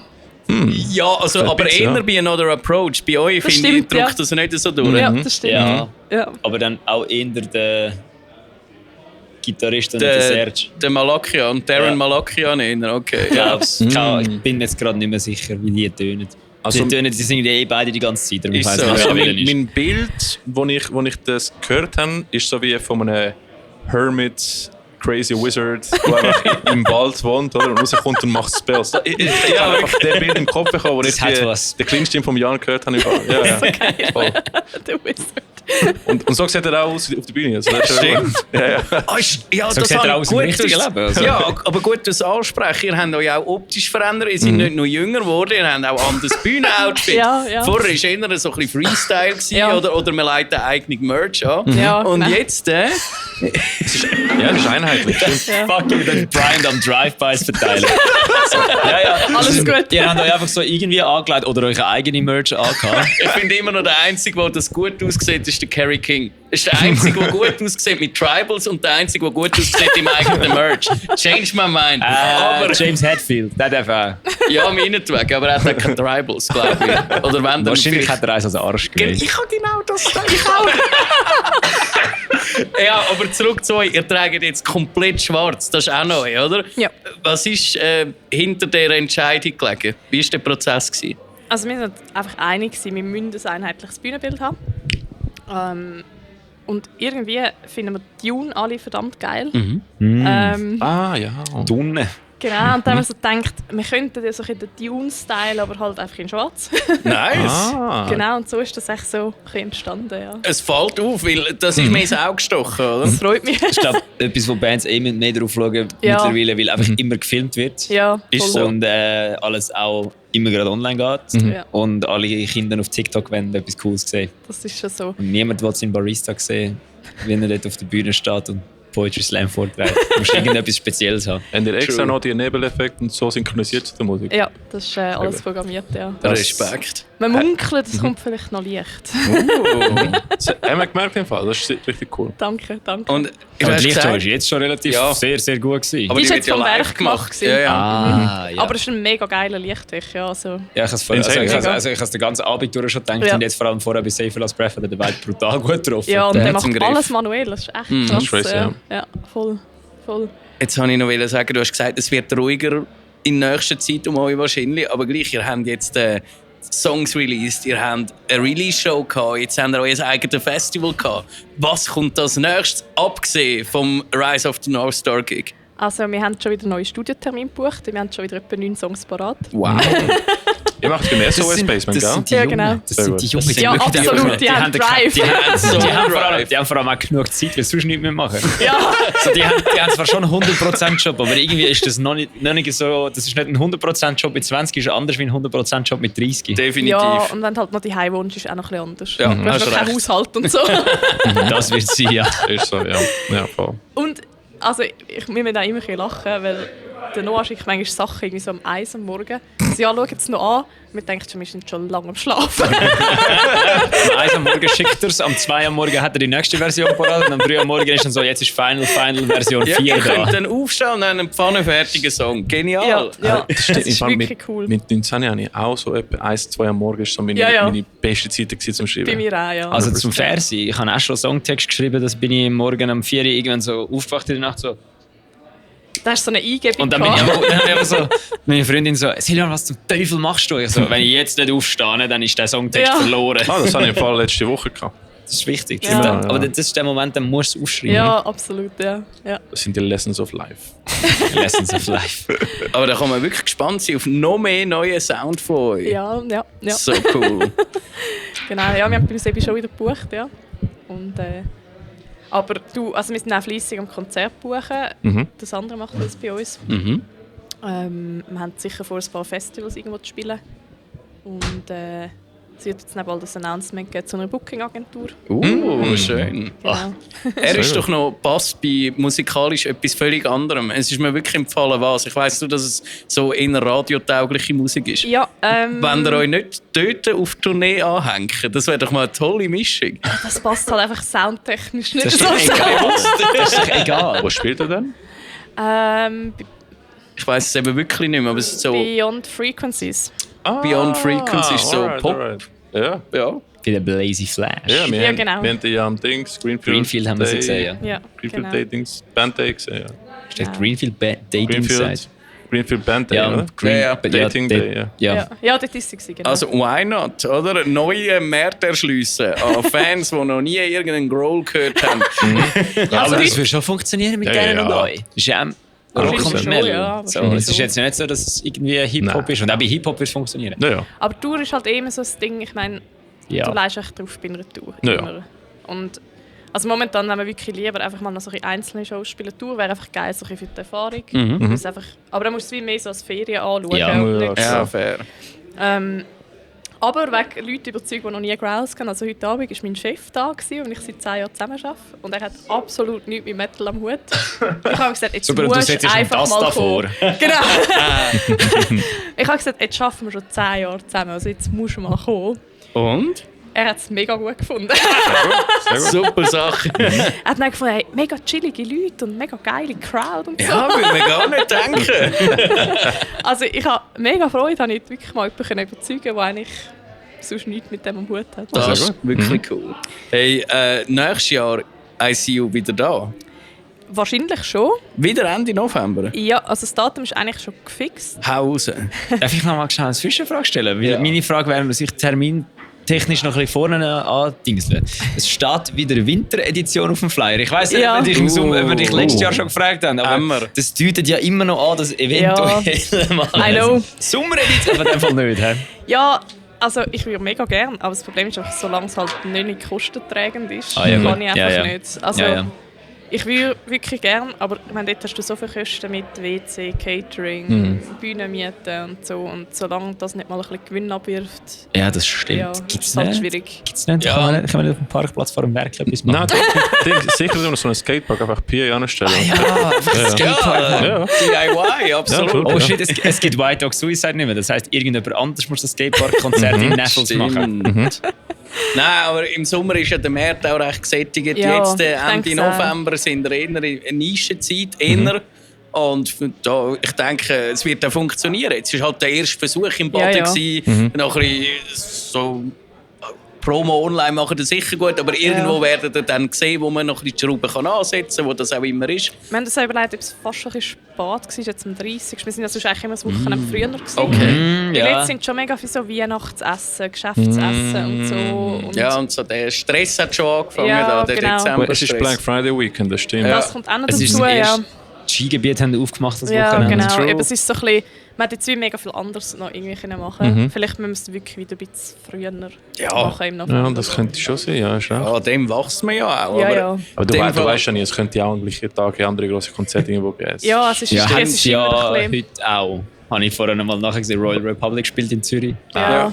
Ich weiss nicht, wie gross die Schnittmenge von Royal Republic-Fans ist. Wahrscheinlich die ist nicht so klein. Okay. Wo ist der Blue Mike gegangen heute? Dort? Nein, der ist Must Be Wrong schauen im Stimmt, 21. Dort sind alle Punks wahrscheinlich. Ja, aber an einem Samstag ist das ja eigentlich immer so. Ich habe das Gefühl, du hast so ein bisschen die Grösse vom Festival hast gefunden, oder? So mit der Anzahl Bands, mit der, wie gross sollten die Bands sein. Ja. Das ist ja schon, auch der Prozess hat ja jetzt 3 Jahre gedauert. Genau, ja, oder? man lernt jedes Jahr, ja. Genau. Wie viele Bands sind im ersten gewesen? Beim ersten haben wir 2 Tage gemacht und dort haben wir, glaube ich, 6 und 7 Bands gehabt. Also ja, genau. Und das zweite Mal haben wir 11 Bands an einem Tag. Das war heavy. Das war wirklich heavy, auch für uns. Für euch auch. Das ist für mich auch nur dumm. Ja, also ich finde jetzt eigentlich die Größe cool. Es darf von mir aus noch eine mehr sein. Ja. Aber wir haben jetzt auch noch so ein bisschen geschaut, dass halt das Personal vom Werk jetzt auch nicht gerade einen elend langen Tag hat. Aber wir werden das sicher nächste Woche die mal sind hören. auf jeden Fall mega happy mit dir. Ich habe vorhin mit dem Marcel und wie heisst sie? Claudine, ja. Ja, das Nachgegessen und sie haben das Gefühl, das ist mega entspannt, sie müssen fast nichts machen, sie sind gut organisiert. Das ist wirklich einfach toll. Auch vom Vincent von Henry B. haben wir es auch so gehört. Das freut mich mega. Also, noch nie, das ist nicht normal. Das ist nicht der Standard. Ja, ist nicht Standard, genau. Das ist aber auch irgendwie so das Wichtigste für mich. Also ich will wie immer, dass die Leute wirklich kommen, das funktioniert einfach. Und Bands sollen nicht nur darüber nachdenken, shit, das läuft nicht oder so. Ja, das ist immer noch gut, wenn du als Band einfach kannst kommen und dann deinen Scheiß kannst machen. Weil wenn du nachher irgendwie noch musst allem hinten rennen, dann ist deine Show nachher ganz sicher nicht gut. Genau, ja. Und ich komme aus der Sicherheitsbranche. Oh, bringst du Know-how mit? Und habe schon viele so Events irgendwie selber geschafft oder so. Und das hilft halt, ja.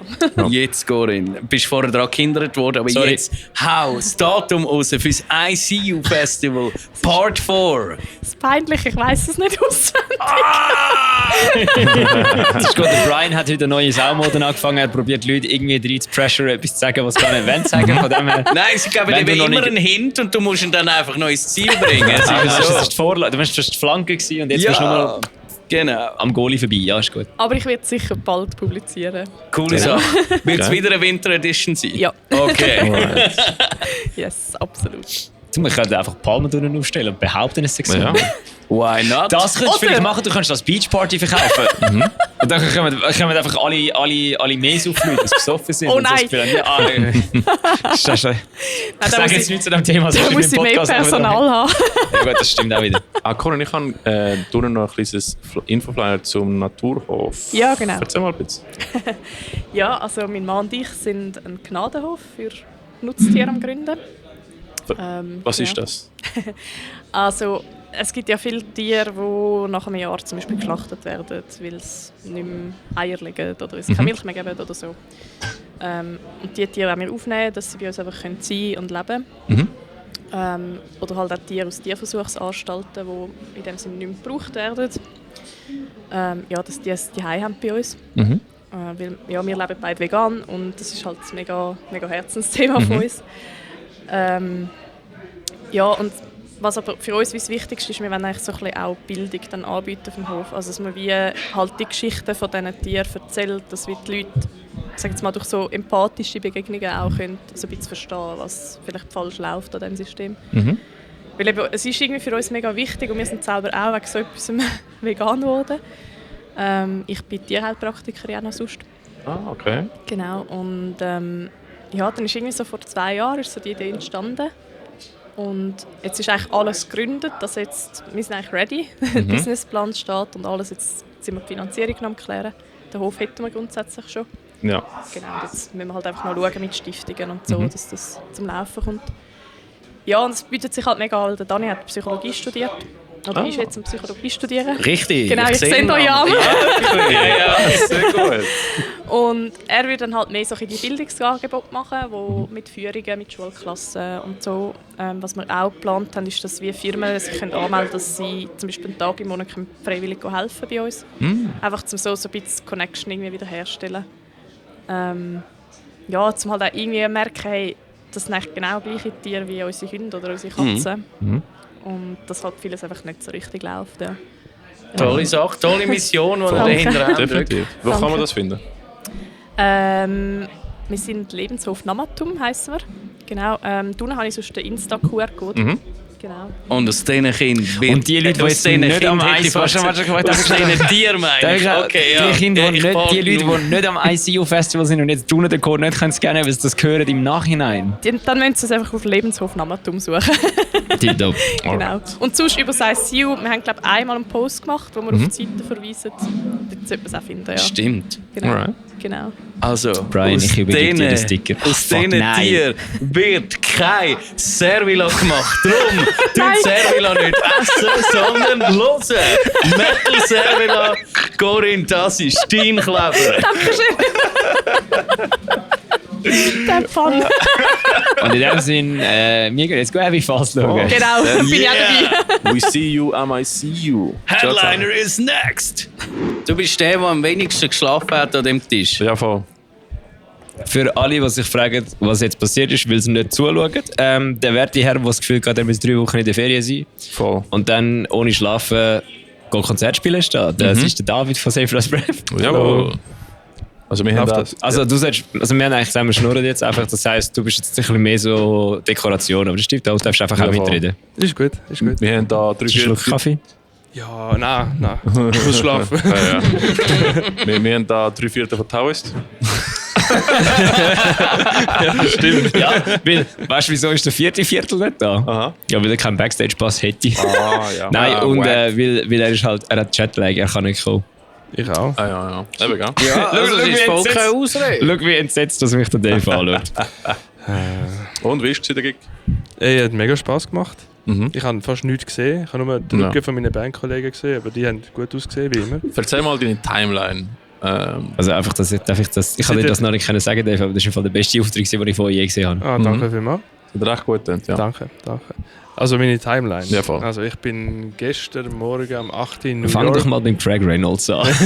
Oh ja, stimmt. Den habe ich vor 3 Wochen gesehen. Stimmt, erzähl mal, wie ist es? Du läufst einfach mal durch New York durch, random auf Chinatown. Noch nie in Chinatown gewesen, einmal gewesen. Ja. Und dann läuft einfach der Craig Reynolds vor dir rum und ich so, ich muss ein Foto mit dem haben. Ja, klar. Wie hast du jetzt angehört? Hast du ihn einfach so angeschrien oder angetippt? Ich habe glücklicherweise habe ich 2 Merch-Sachen von ihm angehabt, den Beanie und den Pulli. Und dann so, yo Craig! Und dann hat er sich so, einfach gerade von Anfang an so das Gefühl, der Nein, er war zuerst überrascht und hat gesagt, ich bin Fan, schau mal. Und er so, oh, Legend.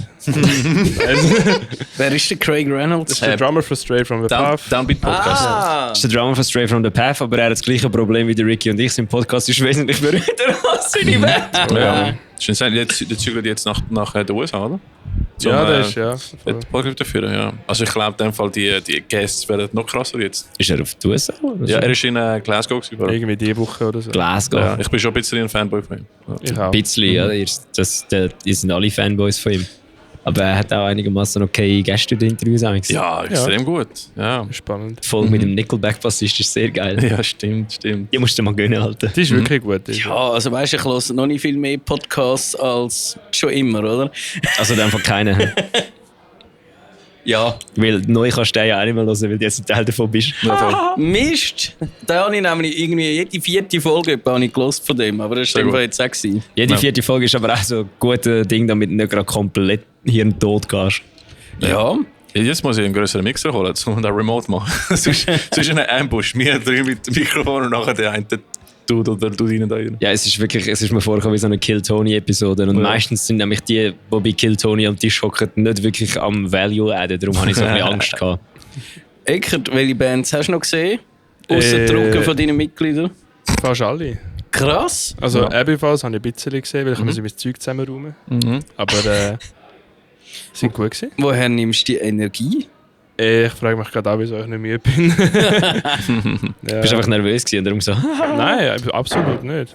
Aber ja, ich bin glaube so lange im Delirium, dass ich das schon erzähl mal, du bist ja Craig Reynolds gewesen. Timeline, bitte. Okay, Craig Reynolds war vor 3 Wochen gewesen, aber ich bin auf den Bahamas zwischendurch, bin wieder auf New York gegangen für 3 Tage und gestern Black Friday bin ich in New York gewesen, also 8 Uhr aufgestanden und dann Black Friday, also meine Kollegen wollten shoppen und dann sind wir halt machen das nicht. Oh, ist das crazy gewesen? Ist es absolut insane gewesen? Ist es so gewesen, wie man sich das vorstellt? Schlimmer, glaube ich. So mit Schlägerei und Rennen und alles? Nein, das schon nicht, aber es war einfach alles voll gewesen. Es war nicht chillig gewesen. Also es ist nicht New York einfach generell alles voll, sondern voll. New York ist generell alles voll, aber es war einfach noch ein bisschen mehr gewesen. Jedenfalls dann den Tag in New York verbracht, dann auf die 9 Uhr am Abend geflogen. Ich konnte 1 Stunde schlafen im Flugzeug. Weil es nicht so bequem war. Ist das länger gewesen wie Kuba zurück? 7 Stunden, 5 Minuten also ist gleich. Das etwa gleich. Ja. Und dann 1 Stunde im Flugzeug geschlafen, dann bin ich direkt zum Dömeheim auf Zürich. Dort habe ich noch 1,5 Stunden geschlafen und dann ist der Tag losgegangen. Und dann im Bandraum eingeladen, auf Baden, ausgeladen. Haben ihr noch einen Song gespielt oder nicht? Nein, wir haben alles aufbauen. Ja, also ich habe seit 3 Wochen nicht mehr Schlagzeug gespielt und das erste Mal, dass ich am Schlagzeug gehockt bin. Ja, ich dachte, das war ein bisschen harzig. Ja, mein Anfang war ein bisschen harzig. Er ist während dem Gig zu mir gekommen, Kopf, wieso kann der so gut rammen, nachdem er direkt von der Ferien kommt? Nein, ich habe wirklich etwa 4 Songs gebraucht, bis ich drinnen war für mich, aber ich finde es schön, aber das nicht aber dass man drinnen ist für dich, ist so für die meisten normalen Leute einfach immer noch olympische Goldmedaille, von dem wäre kein Problem. Danke. Ja, es war genug arschgleich von mir, ich habe es gemerkt, jetzt wird nur noch gerostet. Aber ja, heute haben wir Before They Came geschaut. Dann Henriette B. Genau. Ein bisschen Sound-Issues gehabt, leider. Aber gegen am Schluss hat es nachher gut getönt. Ja, aber wenn wir jetzt den Dave da haben, dann können wir mit dem Dave reden und dann können wir ja das Ding nachher machen, weißt du? Ich kann auch wieder gehen. Nein. Wir müssen in eine Soul-Line schauen und nachher etwas zu tun. Ja, also einfach am Aufsehen. Welche Band hast du heute am besten gefunden, abgesehen von deiner eigenen? Ich habe Abbeyfalls recht cool gefunden. Nice. Das ist halt etwas mega Spezielles. Besonders der Ailstrom Remix, der ist super. Aber der ist vom Dr. Peacock, den haben sie nicht selber gemacht. Nein, sie haben ja auch das Dings geklaut, das Intro von Bring Me The Horizon. Stimmt. Ja, aber geil, wie sie es verwendet. Was war deine Frage? Ist das der Beer-Song? Ja, We Are Here to Drink. Der Psychopath von Abbeyfalls ist mit seinem Handy im Backstage rumgelaufen nach der Show und hat das Lied blastet. Ja. Also voll, aber das Original von Ailstorm. Stimmt. Die ganze Zeit. Und ich habe mir nur so gedacht, Alter, what the fuck. Die Jungs sind von Prag, gell? Ja, haben sie gesagt. Oh, jetzt geht es wahrscheinlich los. Nein, das ist Soundcheck, Brudi. Ja, Punkt. Stimmt, ist noch nicht Punkt. Ja, und wenn es jetzt das erste Mal ist, was Lärm machen, wird es wahrscheinlich auch an dem Punkt losgehen. Fix. Ja, aber schaut an den Mischer. Hat sehr gut getönt. Ich habe gutes Feedback bekommen. Ich habe nicht viel gehört, aber... Ja, es hat wirklich genial getönt im Publikum. Und nur hohen Druck auf dem Sound. Also schön. wirklich böse. Das freut mich zu hören. Definitiv. Ich sag's, das sind einfach die Amps. Die Amps sind gut. Die Amps sind sick, ja. Also Kinder, weg von digital. Ich glaube, es ist wirklich Zeit. Ich glaube, es liegt einfach daran, dass Safer als Breath eine stabile Band ist. Nein, aber ich sehe jetzt mehr Verstärker als vor 8 Jahren. Weil 2014, 15 war so der Wechsel gewesen. Alle haben auf digital umgestiegen. Ja. In der Core-Welt schon. Ja, und jetzt kommt es wieder stimmt, zurück. ich habe vergessen, du bist in der Core-Welt daheim. Ja, und jetzt sehe ich einfach wieder, wie Amps zurückkommen. Ist nice. Ist nice, ja. Ja, voll. Sind sau schwer. Ja, schon. Gibt wieder mehr Jobs für Roadies. Mhm. Ja, oder schlechte Rücken für Dömes. Ja, das ja. Der vorher war schon lustig gewesen. Ich habe gemeint, der eine ist der. Also ich bin zum Sänger von Contortion gegangen. Also, hey, wir haben coole Gigs und so, hey, wir haben einen Podcast oben und so. Ich habe heute nicht gespielt. Und ich so, das ist nicht der Sänger von Contortion gewesen. Nein, ist nicht. Er hat einfach eins so gleich ausgesehen. Ist das der du mit einem roten T-Shirt? Ja, genau. Ja, der hat nicht mal vielleicht ausgesehen wie der Sänger von Contortion. Ich habe es im Kopf gehabt. Ich auch. Ich habe auch angeschaut und gedacht, das ist ihn, glaube ich, schon. Ganz eine andere Frisur gehabt. Nein. Ja, es geht. Momo. Egal. Also, wir haben jetzt einfach Contortion verpasst für den Podcast, aber... Wir hätten euch gerne interviewt, aber nächstes Mal dann. Sie sind gar nicht mehr rum, oder? Nein, ihre Merch ist auch weg, darum. Ja, wahrscheinlich gegangen. Ah, die gehen. Aber du. Aber der Fexi, der kommt einfach reingemettelt, Alter. Einfach oldschool, Die haben auch fresh Amps auf der metal. Bühne gehabt. Ich bin im Backstage gesehen und dachte, ist Metallica am Spielen? Was? Nein, ist besser als Metallica. Ja, schon. Metallica auf dem zweiten Album. Mhm. Ja, können sie. Ja, Ist das Schwarze, Junge? Nein, Strike the Lightning. Also nicht das Schwarze. Nein, das fünfte.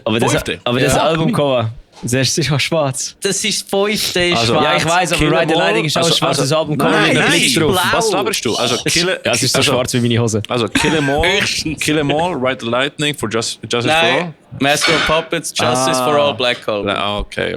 Der findet also, ja, das sind Alben, die es gibt. Ja. Ja. Und nachher haben wir aufgehört zu zählen. Ja, nachher ist es irrelevant. Also der Dave, ich Load, sehe jetzt Reload, einfach... Saint Anger, Death Magnetic, das 2016er da. Wie heißt Das Gute. Hardwire to Self-Destruct und jetzt das, was mega scheiße ist. 72 Seasons. Aha. Jetzt haben wir alles. So, egal. Dave, ich bin jetzt schnell der Ricky und frage dich, was sind so deine Einflüsse beim Songschreiben und beim generellen Bandleben?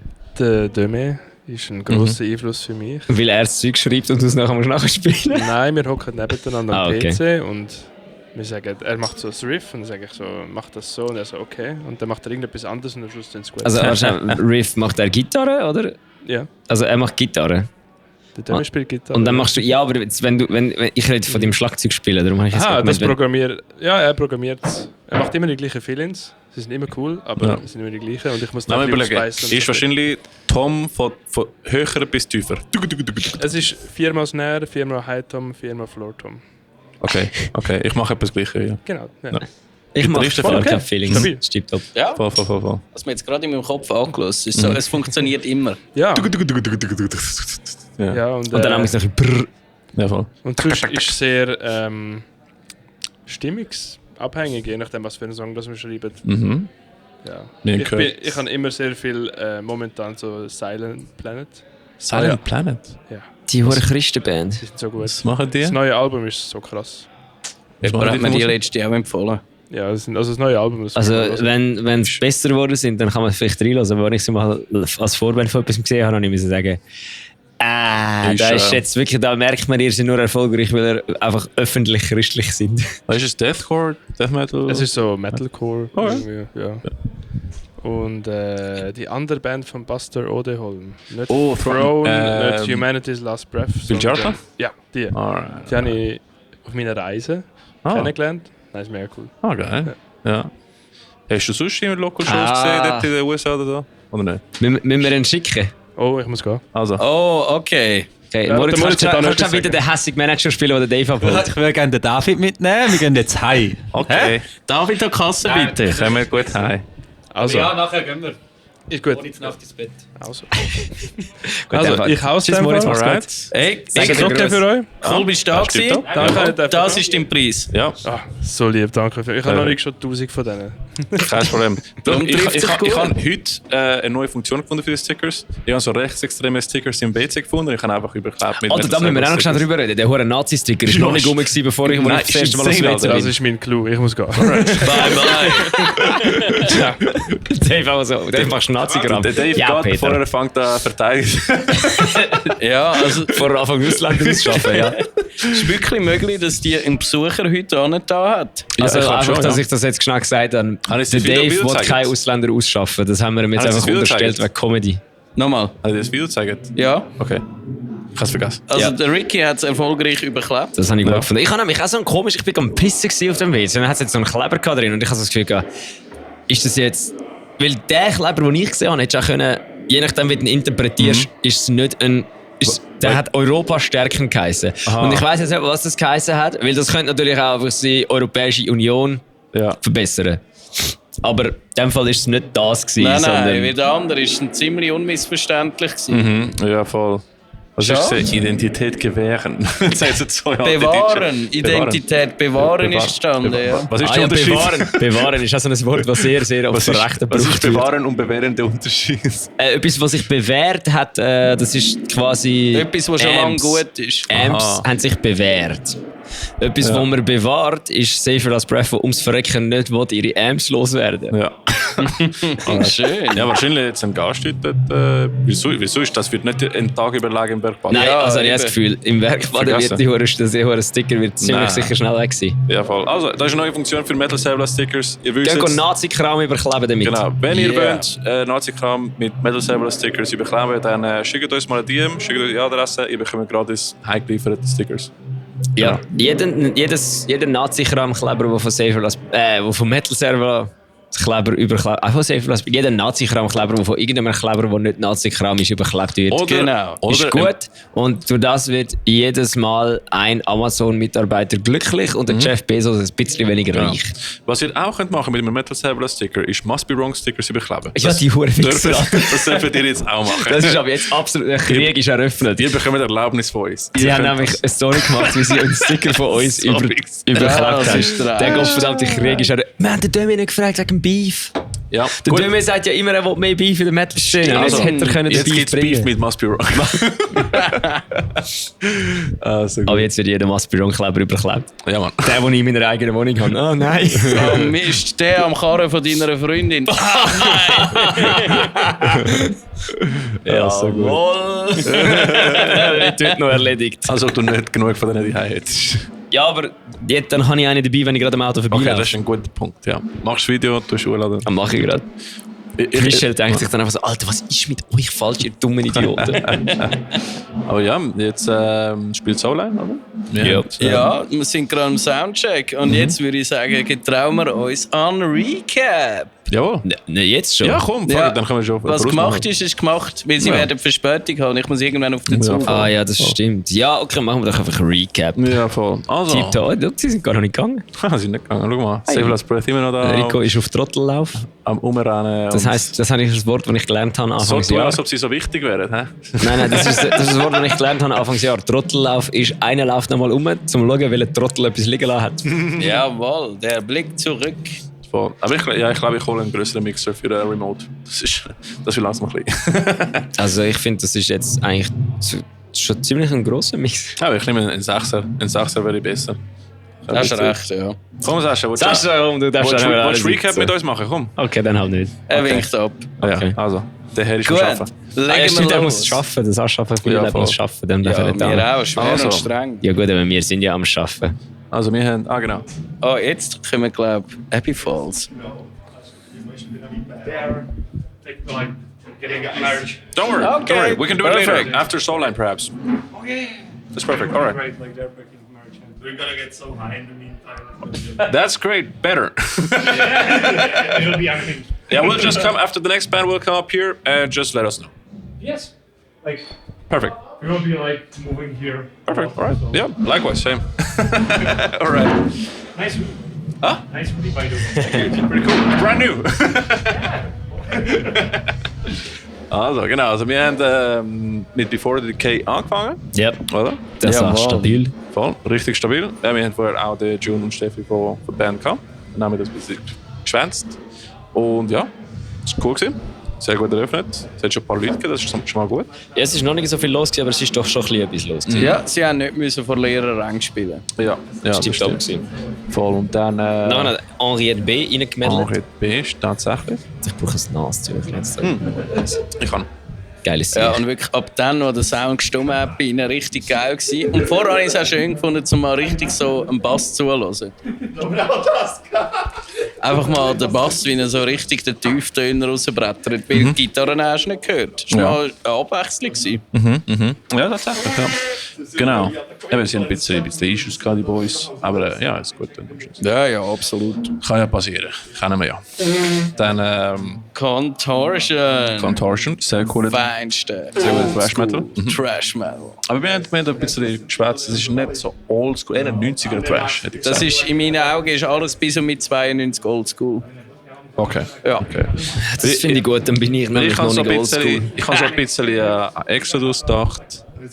Ja, ich Sänger hat das Exodus schon da gehabt. Ja, aber ich habe auf seinen Gesang hat mich sehr an Annihilator erinnert. Ich habe seinen Gesang an James Hetfield erinnert, aber dann gleich... Wirklich? Das gar nicht. Mama, er hat amigs so ein, zwei so im Ding Sinne hat er amigs so ein bisschen Hetfield gehabt, aber er hat ja auch nicht nur clean gemacht, sondern auch noch die nicht Hetfield gehabt. Ja, aber Annihilator sagst du? Ja, mega. Habe ich wenig gelost, kann ich nicht so viel sagen dazu. Und was mir aufgefallen ist, beim letzten Song, was sie gespielt haben, Thrash Metal Domination, das ist so ein Song, wo die Lyrics alles aus Songtiteln von bekannten Thrash Metal Songs ist. Ja, ich habe es heute gelost und das ist, ja. Geil, ich habe es nicht gelost, aber ich habe so live zugelassen und so, Show No Mercy und Into the Pit und dann dieses und jenes. Ich habe schon gedacht, das ja. Ja, das habe ich nicht mitbekommen. Ich habe so ein Feeling gehabt, aber bin nicht ganz sicher. Ja, mal. Und einfach so... Ich habe es vor allem geil gefunden, dass wir jetzt Dritte in der ersten Reihe gestanden sind am Headbang. Also, hauptsächlich die 3 Affen mit dem Podcast, wo eigentlich sicher 2 davon nicht mal vielleicht so ausgesehen, als ob es wieder Thrash Metal oder so. Geil! Metal, Leute! Mal, das sind meine Wurzeln, das werde ich immer geil finden. Die habe ich auch nicht gemeint mit diesen 2, die nicht ausgesehen, als würden sie Thrash Metal hören. Ricky, seine Wurzeln sind ja auch ganz ursprünglich. Ja, Thrash, ja. Das ist Latino. Nein, Death Angel, Exodus, Blacklist for Exodus ist immer noch einer meiner Lieblingssongs. You're my name on the blacklist. Ciao zusammen, wir sind jetzt bei Fresh Servola. Und nach dem Fresh Servola ist. Aber ich muss einfach, was ich muss sagen, bei ihnen, bei Contortion, halt der fucking Slayer Gitarre-Solos. Ja, Mann, mit dem Tremolo. Und die Dual-Gitarre-Solos, die sie gemacht haben, so links und nachher rechts. Generell, es hat einfach geklopft. Es ist einfach wirklich so völlig daneben gewesen, wie das geschädert hat. Und jung sind tight, also Dings, die rechte es ist so, als ob sie es seit 30 Jahren würden machen. Man. Ja, machen es wahrscheinlich. Ja, ziemlich sicher. Der Downpicking-Fall war stabil. Ja, und keine In-Ears, einfach hässig. Ja, einfach hässig. Ja, Instinkt, das ist super. Voll. Dann, ohne schauen. Ophelia's Eye. Ich kann das nicht ohne schauen. Genau, Ophelia's Eye sind auch super gewesen. Die haben jetzt neue Besetzung. Sie haben zwar schon mal mit der neuen Besetzung gespielt, aber da bin ich nicht gewesen. Ich auch nicht. Ich leider auch nicht. Und muss ich sagen, schlecht von uns. Richtig gut. Absolut. Das war wirklich gut gewesen. Jan ist gut gewesen. Jan ist super. Ganz Band ist gut gewesen. Ja, also ich bin immer noch sehr, sehr beeindruckt, dass der 19-Jährige die Songs geschrieben hat. Ja, und sie machen es echt gut. Also, the sky is the limit. Tatsächlich, ja. Also bin ich gespannt auf die Sache. Ja, darum eben gehen Rise of the North Star schauen, 8. Dezember. Tatsächlich. Nicht Support auf Ophelia's Eye. Und welche anderen Gigs haben Sie gesagt, haben Sie im Dezember oder so? Oh. Nein, ich habe einfach gesagt, am 28. ist Atropos im Werk 21. Aber 28. Dezember? Ja. Ja, das war wegen Mahmoud. Das spielt auch nicht, oder? Nein, einfach Atropos, Mycelia und Kate Effect. Gratis Promo. Ah ja, du passt gerade ein bisschen Medipartner. Das haben wir jetzt mal aufgemacht. Also jetzt mit Medipartner ist so. Du kannst auch einmal weitergeben, passt mal perfekt. Wir haben den Link in unserem Linktree. Die Leute können die Logos holen, uns taggen im Flyer und die Shirts haben. Geil. Da können wir mehr Reichweite mit den Dings haben.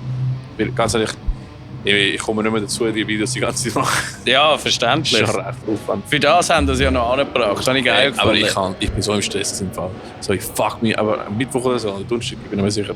Ich fuck, ich muss das so machen. Schnell. Ja. Aber ja, hat es geklappt. Also ich glaube, Solan hat angefangen. Yeah. Ja, wir machen jetzt aber nicht ein hohes Ding fertig. Sonst ist, okay, ja, stimmt. Also. Save Your Last Breath haben wir eigentlich mit dem Eckert schon angeschaut, wenn wir die übergumpen. Ganz gut, ja.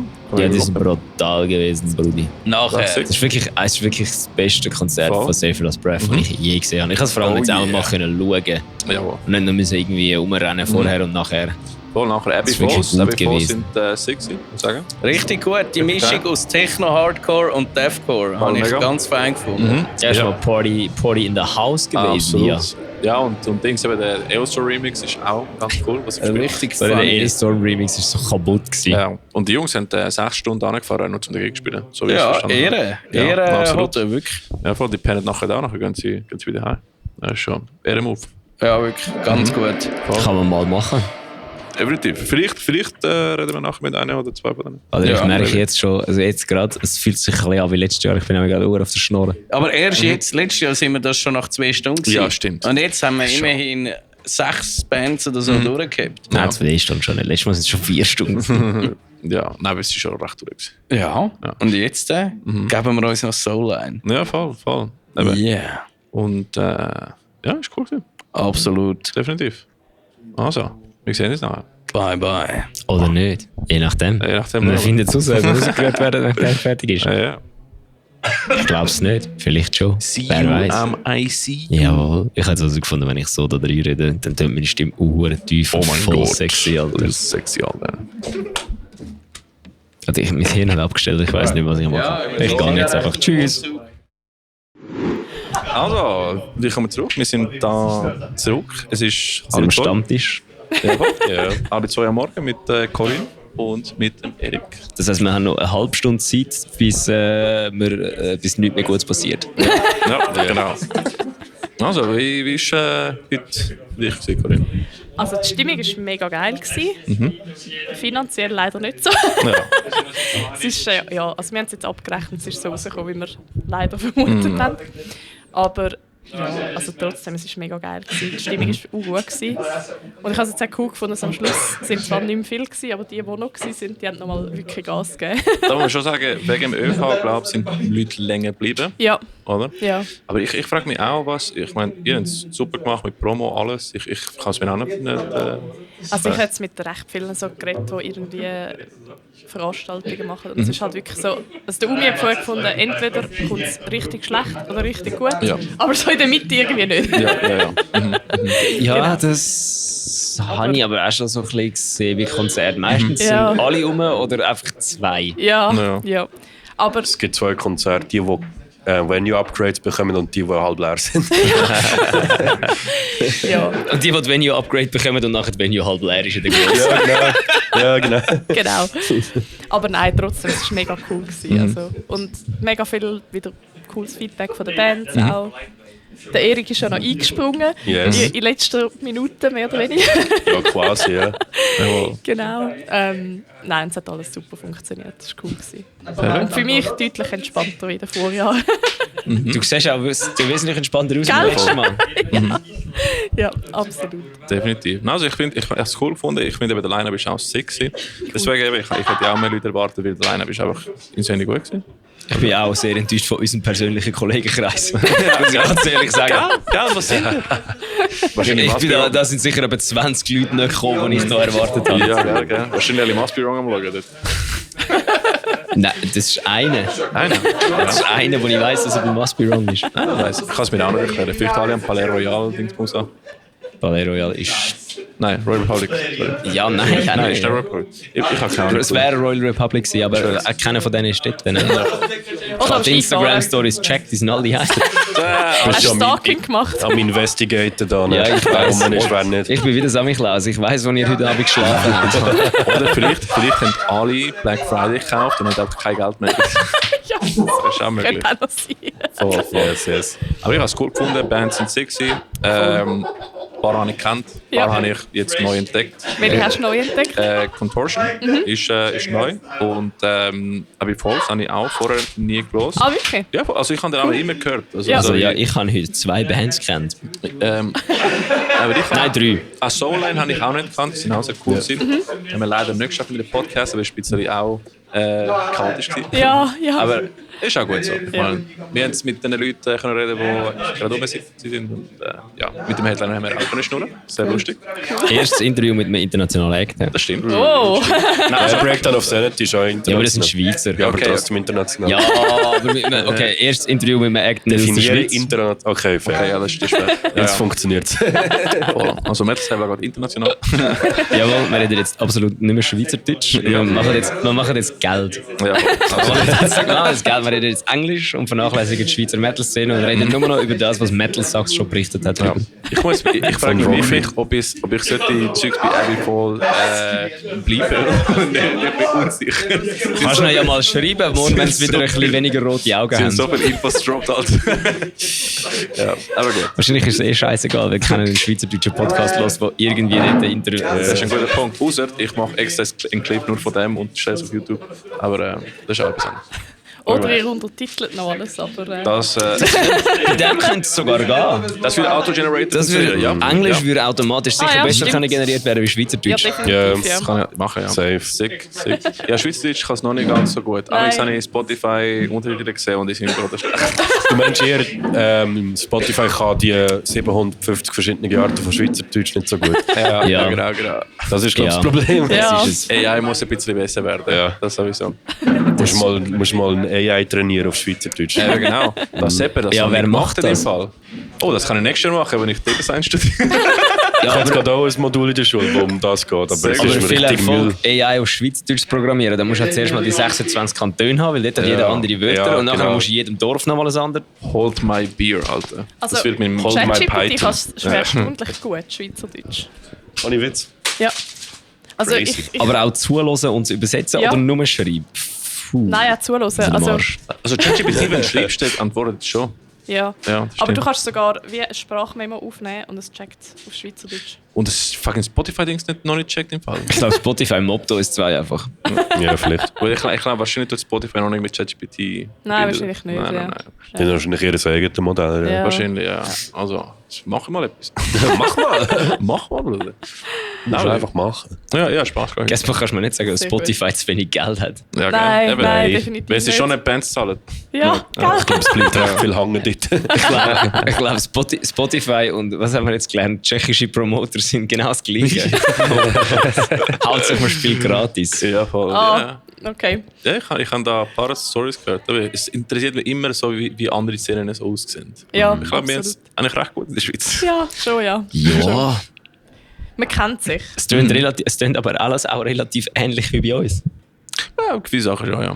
So, wenn eine grosse Band spielt, kommen alle. Und dann, wenn so etwas ist, wo Local Bands spielen, ist wieder keiner von diesen 30'000 Greenfield-Fans dort. Ja, das ist so. Ja, das sind die meisten, die halt nicht über den Tellerrand ausschauen. Ja, das sind ist die, so. die ihre, keine Ahnung, Five Finger Death Punch Vollbeat und so. Also, Das stimmt. die sind halt dort, aber nicht im Werk baden. Ich habe jetzt den Plan gehabt, du musst einfach eine Band gründen, die irgendwie Vollbeat 2 heisst. Ja. Und dann kannst du die buchen. Vollbeat mit 2 L. Dann kannst du einfach die buchen machst als einfach Opener. Punk. Oder die einfach als Schlusslicht nehmen. Und dann haben alle das Gefühl, Vollbeat spielt am Schluss. Und dann kommen sie und dann so, ja, lernt Deutsch. Ja. Sie wollen einfach genau das gleiche Logo haben, einfach mit 2 L. Ja. Also, aber ich würde auch sagen, so, hey Leute, wenn ihr mal wollt, mal ein CU-Festival mal spielen, dann kommt doch ans Publikum. Dann sehen wir euch. Und dann kommt vielleicht nachher in Frage. Also, support your locals. Yes. Und besonders wenn ihr eine Local Band spielt, dann können wir doch auch andere Konzerte. Ja, voll. Yes. Weil der Ricky und ich sind mittlerweile relativ oft an Konzerten. Wir wissen, welche Bands auftauchen und welche nicht. Ja. Und wenn jemand nachher mal Metal Saber fragt, dann booker so, was oft passiert im Fall. Wir wissen, wer alles ein Konzert kann. Wir sehen zwar schon lieb aus vorher, wir sind hier noch mal böse am Trash-Talk. Ihr wisst nicht, was alles... Korrespondenz. Ihr wisst nicht, was alles läuft, Mikrofone abgeschaltet sind im Fall. Wir lästern. Ja, das wissen wir selber auch nicht so genau. Wir lästern gar nicht so viel Herz aufs Tattoo, sonst können wir keine Infos mehr über. Nein. Die Leute sollten einfach Konzert gehen. Aha, ja, aber genau. Jetzt, in dem hast du jetzt gesagt, bei uns quasi, ist ja gleich. Meinst du nicht, Bookers reden miteinander? Definitiv reden Bookers miteinander. Ist ja so. Also, gehen an Konzert, kennen die Leute, machen ein Netzwerk. Kennen die Leute. Ja, ist einfach Ja, Netzwerk ist schon sehr wichtig. Ja. Einfach kurz zu der Band sagen, im Merch-Table und sagen, hey, ist mega cool gewesen. Ja, absolut. Ich kann auch sagen, hey, wir spielen auch in einer Band. Aber du drückst die CD von dir. Dann fragst du, do you like rock music? Do you like rock music? 15 Franken. Aber ja, genau. Aber dann musst du an einem Bahnhof sein. Ja, unbedingt. Oder Oder an einer Tankstelle. Oder am Haupteingang von Greenfield. Oder eine Tankstelle irgendwo am Arsch von der Welt. Ja, genau. Wie sind die da hingekommen? Ja, die kennen, glaube ich, auch alle, ja. Nein, die Szene kann nur so stark sein wie der Weakest Link. Also können wir da Ja, fuck, dann sind wir am Arsch, Bruder. Ja. Aber ich bin zur Sache eben wie ICU Festival und zum Beispiel Renation Fest. Das war auch richtig geil gewesen, ja. Ich bin leider krank gewesen, man. Das ist so. Ach, schade. Ich bin leider auch nicht gesehen. Ja, voll. Ich bin noch nie gewesen, weil ich immer etwas anderes vorgehe. Nein, aber sonst eben, ein Bullet macht jetzt auch eben kleine Festivals, die lokalisieren, das braucht sehr viel Arbeit. Ja. Oder? Und es bringt mega viel für Bands, die dürfen dann spielen. Wir auch dürfen spielen mit White, das war mega cool gewesen. In der ersten Edition ist es. Genau, ja. Genau. Und es ist einfach, es ist mega cool und wir wollen, dass es auch weiter so wird. Also Leute, kommen da so Festivals und show yourself. Vor allem nehmen eure Kollegen mit, eure Mütter, eure Papis, eure Schwestern, eure Kinder. Voll. Genau. Also Aber Mütter und Papis finden es auch cool inzwischen, finde ich. Genau, aber Kinder erst mitnehmen den Kopf, wenn sie den Gehörschutz schon haben von alleine. Wenn der Gehörschutz nicht den Kopf verdrückt, also, besonders an die in Local Bands spielen und wo nur große Konzerte kommen, da ist es so wie, hey, dann schießen wir uns selber ins Bein. Ja, das ist wichtig so. Ja. Also, können wir da Local Shows können wir supporten? Yes. Fix. Ja, Mann. So. Aber ist cool. Sehr gerne. Haben wir sonst so abschließende Wörter für den heutigen Abend? Hey, merci, sind ihr wieder dabei gewesen. Ist immer cool mit euch. Merci, bist du noch eingesprungen. Ja, danke auch. Und ja, also von mir her eben einfach das Danke an alle vom Team. Es war wirklich geil gewesen und an alle Bands. Mhm. Und das Werk, dass ich so da machen konnte. Ja. Werk ist sehr cool. Ja. Das ist sehr cool. Sie hat jetzt Keyboard, also das Piano dort hinten mal stimmen, aber das ist okay. Oder nicht, das bleibt einfach so. Aber noch Eigentlich schlimmer ist es auch für so ein Stimmen. bisschen Das legendär. ist noch ein bisschen schlimmer für Stimmen, finde ich. Ja. Welcher Ton ist recht schlimm. Ja. Ja, ich habe vorher mal Welcome to the Black Parade gespielt und der zweite dort nach dem G ist, der ist hure schief. Ja, Er ist richtig schief. Welcher ist mehr verstummt? Vom Piccadilly Brook oder der vom Bergbaden? Das bei mir die Okay. Oh nein, das vom Pick. Oh, das im Pick ist auch recht wild. Das ist aber mehr. Also, Der da? das ist glaube ich mehr verstummen, ja. Der Gitarrist von Vodio hat effektiv noch Musik können machen auf dem Klavier. Oder ist das im Piccadilly einfach generell mehr verstummen? Ja. Und wegen dem fällt es nicht so auf? Ich glaube, das ist. Wenn Ton ist es einfach so 2 Töne, wegen die einfach so denken, so. Ja, ich glaube, es ist das. So. Ich glaube, das Ding ist einfach generell so ein Ja, bisschen genau. nicht in Tune und das ist einfach so. Ja. Das tönt nicht einmal so okay, es ist miserabel, es tönt wieder mal so. Ja, Also, liebe Leute, es ist spät. Also schon es ist Uhr spät, ja. 1:30 am Morgen. Es war ein cooler Abend gewesen. Ich Yes. finde auch von der Menge Bands ist das besser. Absolut, finde ich auch. Weil Ist letztes der Mal von bin mir ich... gewesen? 11. Oh, Das war ein langer Tag. Du hättest, musst mal auf dem Instagram-Account abgehen. Es gibt ein Foto von mir, Ricky und Brian, wenn wir hier im Backstage hocken, am Morgen um 2:30 so. Ich glaube, es hat einen vom Anfang und einen vom Schluss. ja, so hättest du mich auch können filmen, wenn ich filme. Ja, der das Mensch auch. filmen, der filmt quasi. Ja, Nur noch so am Schlafwandel eigentlich quasi. Letztes Jahr war schon übel. Gewesen. Nein, ich habe noch gesehen, du hast noch coole Behind-the-Scenes-Bilder und Fotos, glaube ich. Bilder und Videos gemacht. glaub ich. Ja, ich bin da spüch noch ein bisschen auf bei Filmen. Ja. Sehr cool. Ja, danke. Bin gespannt. Hast du die roten Nägel mit dem Filter rausgenommen? Nein. Besser ist. Ja. Aber Es ist so real, wie es ist. Genau. falls du ein Video bei Falls gemacht hast, kannst du mir schicken, dann kann ich synchronisieren mit dem Podcast, kann man den Teil mit deiner Ja. Kamera zeigen. Ja. Also ich habe viel Filme gemacht bei ihnen. Kannst du mir schicken und dann kann ich synchronisieren und ein paar B-Shots Ja, rein tun. Sehr gerne. Top. Alright. Machen wir. Geil. Networking, bitch. So läuft's. Ja, so läuft's. Es ist, am Schluss So läuft's. Nachher unterschreiben wir alle einen Vertrag und geben uns Geld hin und her. Genau. So, dass es nachher eine Nullrunde ist für alle. Ja, genau. Also ich weiss, ich töne wie ein Broken Record, aber es geht wirklich darum, zum einfach Freundschaften machen und gegenseitig zu supporten. Ja. Und ich meine, das ist das Herzblut von der Szene. Ja. Absolut. Also, support your locals und we see you next year. Ne? Das hast du jetzt gut gesagt. Ich glaube, ich hätte mich Vollgas verplappert, wenn ich das gesagt müsste sagen. We see you at ICU next year. We see you at ICU. Alright. Also Brian hat euch ja schon einen Sticker gegeben. Ihr muss gar habt nicht schon mehr. Stickers Ja, ich bekommen. habe schon einen. Habe Das ich ist jetzt schon ein Case. Habe ich jetzt gerade wie so einen alten Mann-Sticker gesagt? Ja. Stickers. Oder vielleicht bist du einfach schon ein bisschen müde. Nein, ich bin ein alter Mann wohl. Voll. Die letzten 2 Sekunden. Das war cool. Wir waren Metal Server. Das war ICU Festival. Das war cool. Yes. Kommen wir gut heim. Kommen wir gut heim. Tschüss. Ciao. Oder wie so unser Headliner von heute Abend würde sagen, Arrivederci. Ciao zusammen. Die haben auch noch das Seich gelabert, das ist unglaublich. Okay, Ja. tschüss.